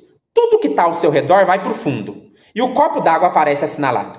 E aí você se direciona ao copo d'água, você arranja espaço, você joga o holoforte naquela região, você se aproxima do copo d'água. Tudo perdeu o destaque. Você bebe aquela água. A hora que você matou sua sede, o copo d'água perdeu a importância ali. O copo ficou de lado. E agora você está com fome. E você olha e o que o seu holoforte está destacando? A cestinha de fruta. Você se direciona para lá. Isso envolve, o Heidegger fala, uma noção temporal também, que é de um aguardar. Ou seja, o que é aguardar? Ter uma expectativa aqui. Quando eu estou com sede, olha, a hora que eu olho para o copo d'água, eu tenho a expectativa de que aquele copo de água, quando eu me direcionar para ele, quando eu pegar ele, quando eu beber aquela água, eu vou ter minha sede sanada. Então existe uma expectativa nesse movimento. Mas existe, além de uma expectativa, algo estaticamente retentor. Estaticamente vem também de extase. É porque a palavra, né, estático e extase, né, são duas palavras muito próximas. Mas aqui, se a gente for pensar no movimento do tempo, Heidegger vai denominar os diferentes movimentos do tempo de extases. Então, são diferentes movimentos para fora ou movimentos de exteriorização. São modos de exteriorização do tempo. Existe um modo de exteriorização do tempo aqui que também é retentor, que é de reter. Ou seja, reter já tem a ver com o passado. Agora, preste atenção no que acontece quando eu bebo um copo de água. O copo de água que eu bebi, ele é retido no passado. E ele perde, ele não está mais assinalado. Então, existe também um movimento de retenção. Existe um movimento de expectativa e de retenção. Eu retenho aquilo no passado para que eu possa, então, me direcionar para uma outra coisa. Quando eu também tenho uma expectativa, então, agora em direção à banana, né, que eu vou comer, por exemplo, ali na cesta de fruta para matar minha fome. E eu tenho uma expectativa de que aquilo vai matar a minha fome e eu retenho no passado o copo de água que eu bebi. Então, existe um movimento temporal de expectativa e de retenção. Expectativa de algo que você vai fazer, retenção de algo que você já fez. Fica retido no passado, digamos assim. Outra coisa também que tem a ver com a retenção é também aquilo que eu dei o exemplo da sala de aula. Quando eu estou numa sala de aula e eu vou dar aula, existem certas coisas que já devem estar colocadas, que já devem estar postas. Então eu vou dar uma aula, estou na sala de aula, já tem que estar posto que os alunos estão ali, já tem que estar posto que os alunos estão enfileirados, já tem que estar posto certas regras de como funciona a aula, já tem que estar posto que já tem que ter minha caixinha de giz, o meu apagador. Da mesma maneira, você na cozinha tem um cenário de fundo que já está posto. Então você estava no seu quarto, bateu uma sede. Você sai do seu quarto e entra na cozinha. Quando você entra na cozinha, percebe que só de você sair do seu quarto e ir para a cozinha, quer dizer que já tem uma coisa que para você já está colocada. Que se eu quiser matar minha sede, eu preciso sair do meu quarto, trilhar um caminho da minha casa que eu já estou familiarizado e chegar na cozinha. Quando eu chegar na cozinha, também eu já sei que tem coisas me esperando lá. Existe uma geladeira, existe uma mesa, existe uma torneira. Percebe, então, que existe um cenário de fundo que já está posto. Então isso tem a ver com o passado, o cenário que já está posto e que você já está familiarizado. Então percebe que envolve questões temporais.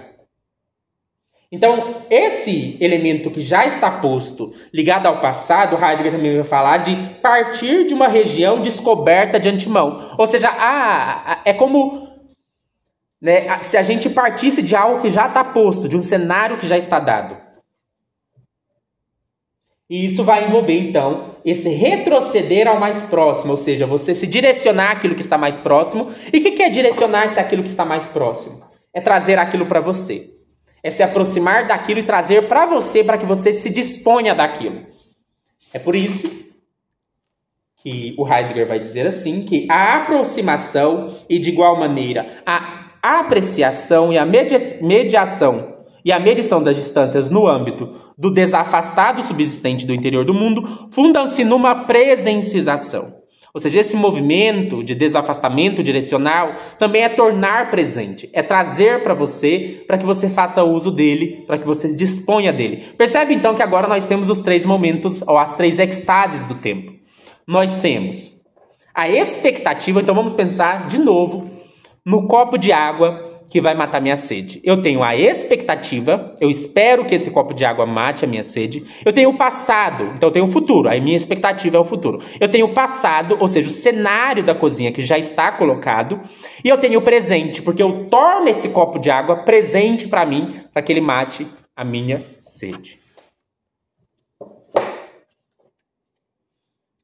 Heidegger também vai dizer assim, então, que o Dasein, como temporalidade horizontal estática em seu ser, pode ele apossar-se factualmente e constantemente de um espaço arrumado. O espaço de jogo aberto no direcionamento e no desafastamento do âmbito do todo instrumental mais imediato ocupado.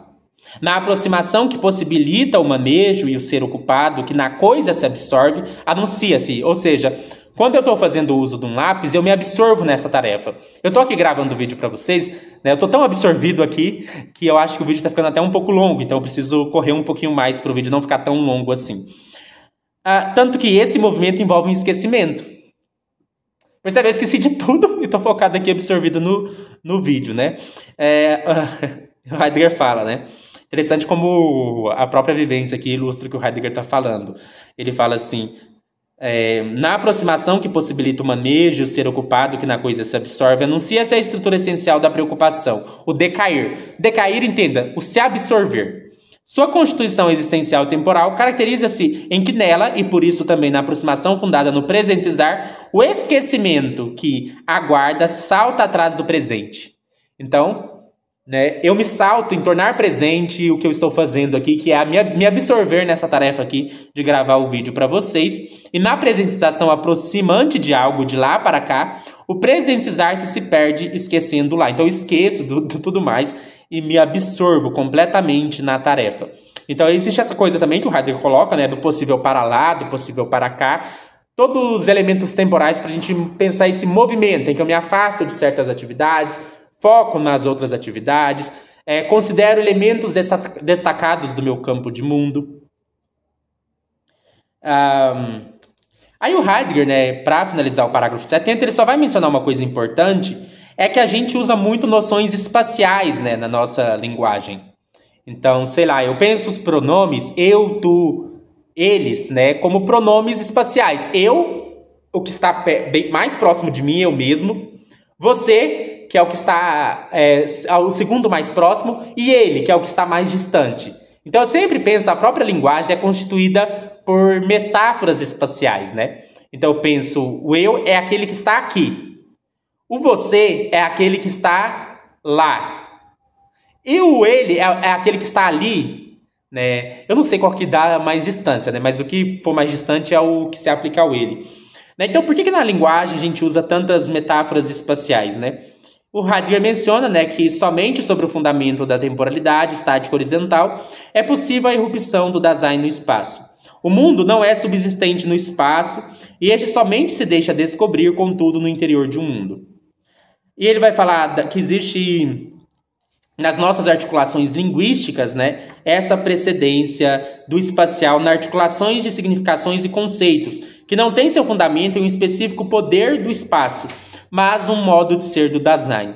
Então, assim, é só porque a gente tem uma espacialidade que usar de metáforas espaciais na linguagem é tão importante, né?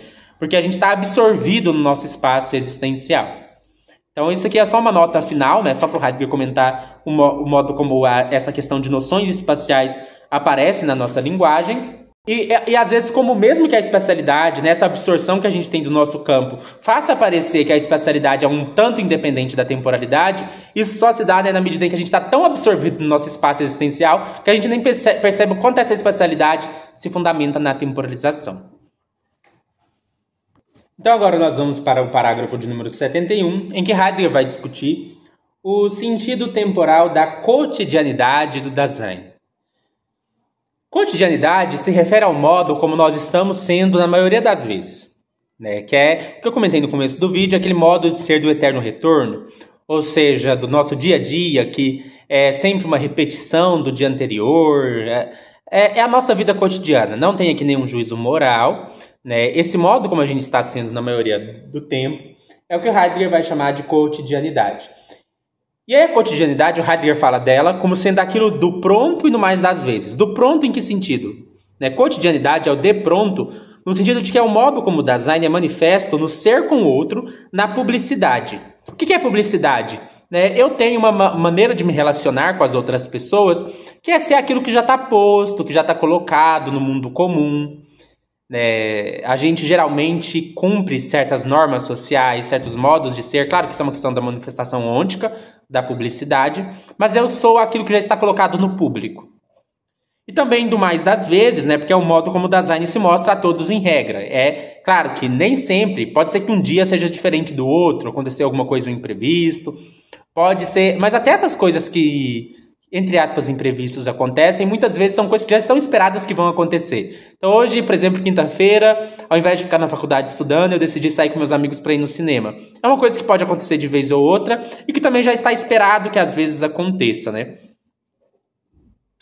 O Heidegger vai falar que nesse caso, né, nesse modo da cotidianidade, o amanhã é como se fosse um eterno ontem, que é o que eu falei, a questão do eterno retorno.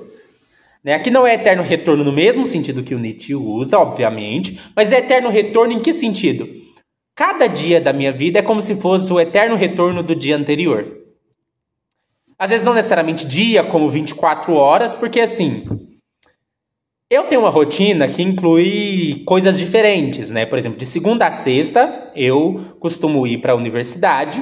No sábado é o dia que eu costumo separar para passar com o meu namorado. Domingo é o dia que ou eu passo com meu namorado, vendo ele jogar videogame, ou é o dia que eu vou visitar a minha mãe. Então percebe que quando o Heidegger está falando de dia, ele não está falando necessariamente de dia de 24 horas. O dia seguinte é sempre o eterno retorno do anterior, também pode ser. A semana seguinte é sempre o eterno retorno da semana anterior, ou o ano seguinte é sempre o retorno do ano anterior. Então esse é o eterno retorno do cotidiano. E nesse caso é como se a gente escolhesse o agente como herói. A noção de herói aqui é interessante a gente pensar o que a gente vê como um herói. O que é um herói? É alguém em quem a gente se inspira para ser o que a gente é. Então, por exemplo, eu tenho um professor. Esse professor pode ser para mim como se fosse o meu herói, porque eu quero ser igual a ele. O agente não é uma pessoa específica, o agente é aquilo que já está colocado e que se espera que nós sejamos. Já está colocado que se espera que eu faça uma faculdade. Já está colocado que se espera que eu siga certas regras de etiqueta. Já está colocado que se espera que eu trabalhe um dia com alguma coisa. Já está colocado que se espere que eu tenha certas ideias e opiniões. Já está colocado que se espere... Tudo isso que já está colocado, vamos imaginar que o agente é a imagem que cumpre aquilo que já está posto. Que tem as opiniões que se espera que as pessoas tenham. Não necessariamente precisa ser aquilo que já é a norma social. Não precisa ser. Pode até ser desviante da norma social. Isso que é interessante no Heidegger. O agente pode ser até o agente que desvia da norma social. Porque pode ser, inclusive, aquilo que se espera de alguém que se rebela contra as normas sociais. Às vezes, né, você faz parte de um grupo de pessoas que é revolucionária. Só que percebe que até em ser revolucionário, você é revolucionário do jeito que às vezes já está posto. Às vezes você é um revolucionário, você entrou na universidade e você se tornou parte daqueles coletivos comunistas e você, eu sou revolucionário, estou quebrando o tabu social, eu sou revolucionário. Só que, até em ser revolucionário, você está seguindo uma certa cartilha. Eu sou revolucionário, o que se espera de um revolucionário? Que ele seja comunista? Que ele faça parte de um coletivo? Que ele participe de manifestações nas ruas, que ele apoie, por exemplo, o Maduro lá na Venezuela, não sei, estou pensando aqui na minha cabeça, um exemplo. Percebe que o agente não necessariamente vai ser o herói de toda a sociedade. O agente não necessariamente vai ser a norma social. O agente vai ser aquilo que se espera, aquela imagem esperada. Seja de um revolucionário, seja... Então, assim, o agente é o meu herói, é aquilo que eu quero ser. Aquilo que eu me inspiro para ser. E na vida cotidiana, todos nós temos o nosso herói. Eu me inspiro na ideia de um intelectual. Eu quero poder me tornar um intelectual. Digamos assim que o agente aparece para mim como que se espera de uma pessoa que se tornará um intelectual. Então eu vou precisar ler um pouco, vou precisar... O que eu espero? O que é esperado? Às vezes o seu herói é a imagem do religioso fiel. Às vezes o seu herói... Né? O agente é isso. O agente é o nosso herói no sentido de ser aquilo que nos inspira no nosso cotidiano e que vai regular o nosso dia a dia. Eu estou numa universidade, acordo de manhã, venho para a faculdade, estudo, porque isso faz parte do meu herói. Do que se espera de alguém que se inspira na ideia de ser um intelectual. No entanto, né, esse eterno retorno, o meu dia a dia sempre ser a repetição do anterior, é encontrar-se falto de emoção. É encontrar-se num embotamento da cotidianidade e numa distração dos afazeres. O que o Heidegger está falando aqui? Existe um conceito que aparece na psicopatologia, que é o conceito de embotamento afetivo.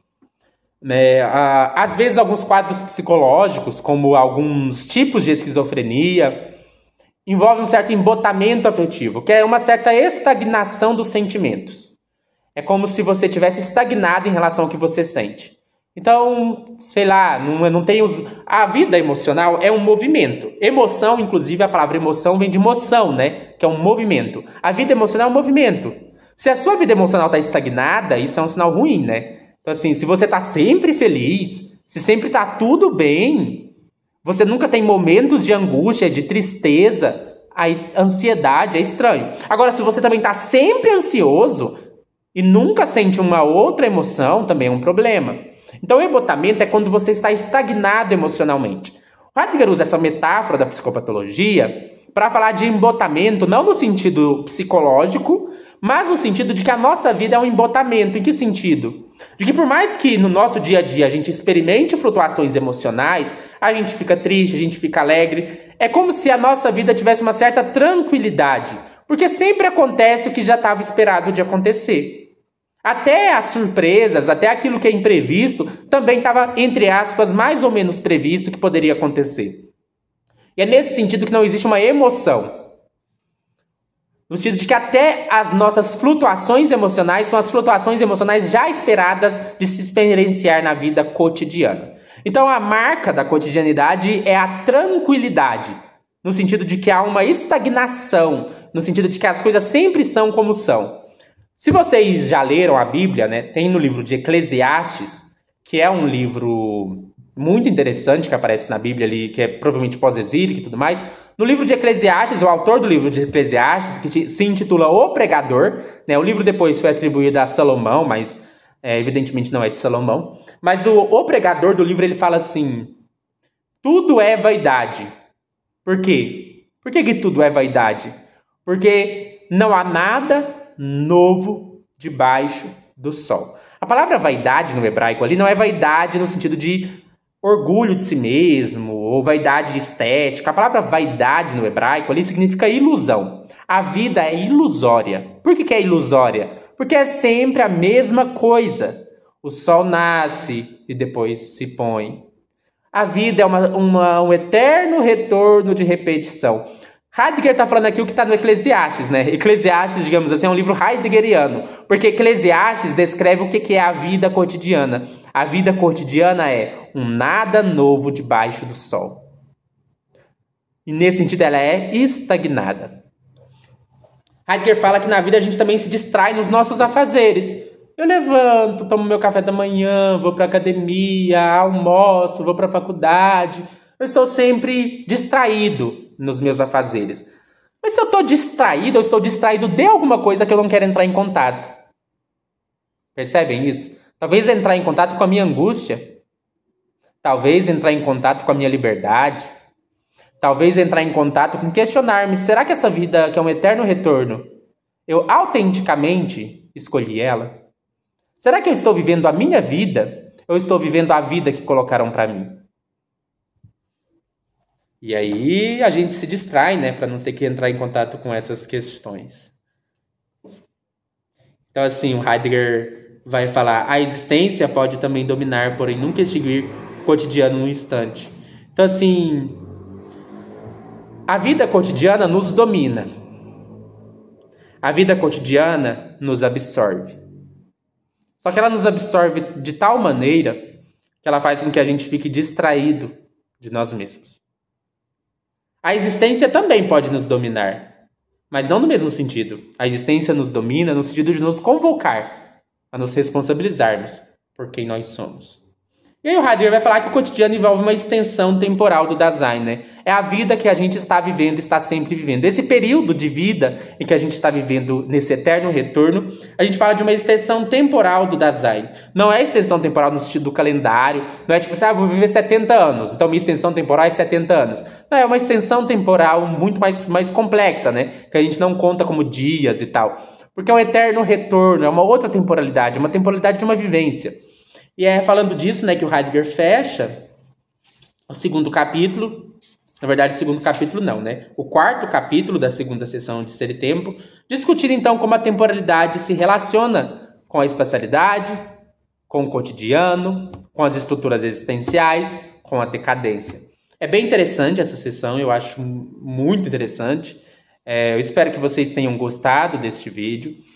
Aí na descrição do vídeo vai estar a minha chave Pix, caso você queira fazer uma doação de qualquer valor em agradecimento por esse vídeo. Eu também peço a você que comente no vídeo o que você achou do vídeo, questões, impressões, e que também você compartilhe o vídeo e a playlist de Ser e Tempo com pessoas que possam se interessar, né? Porque esse trabalho aqui é um trabalho justamente para que as pessoas possam conseguir ler Ser e Tempo e entender o que está escrito de um jeito fácil e acessível. Até mais.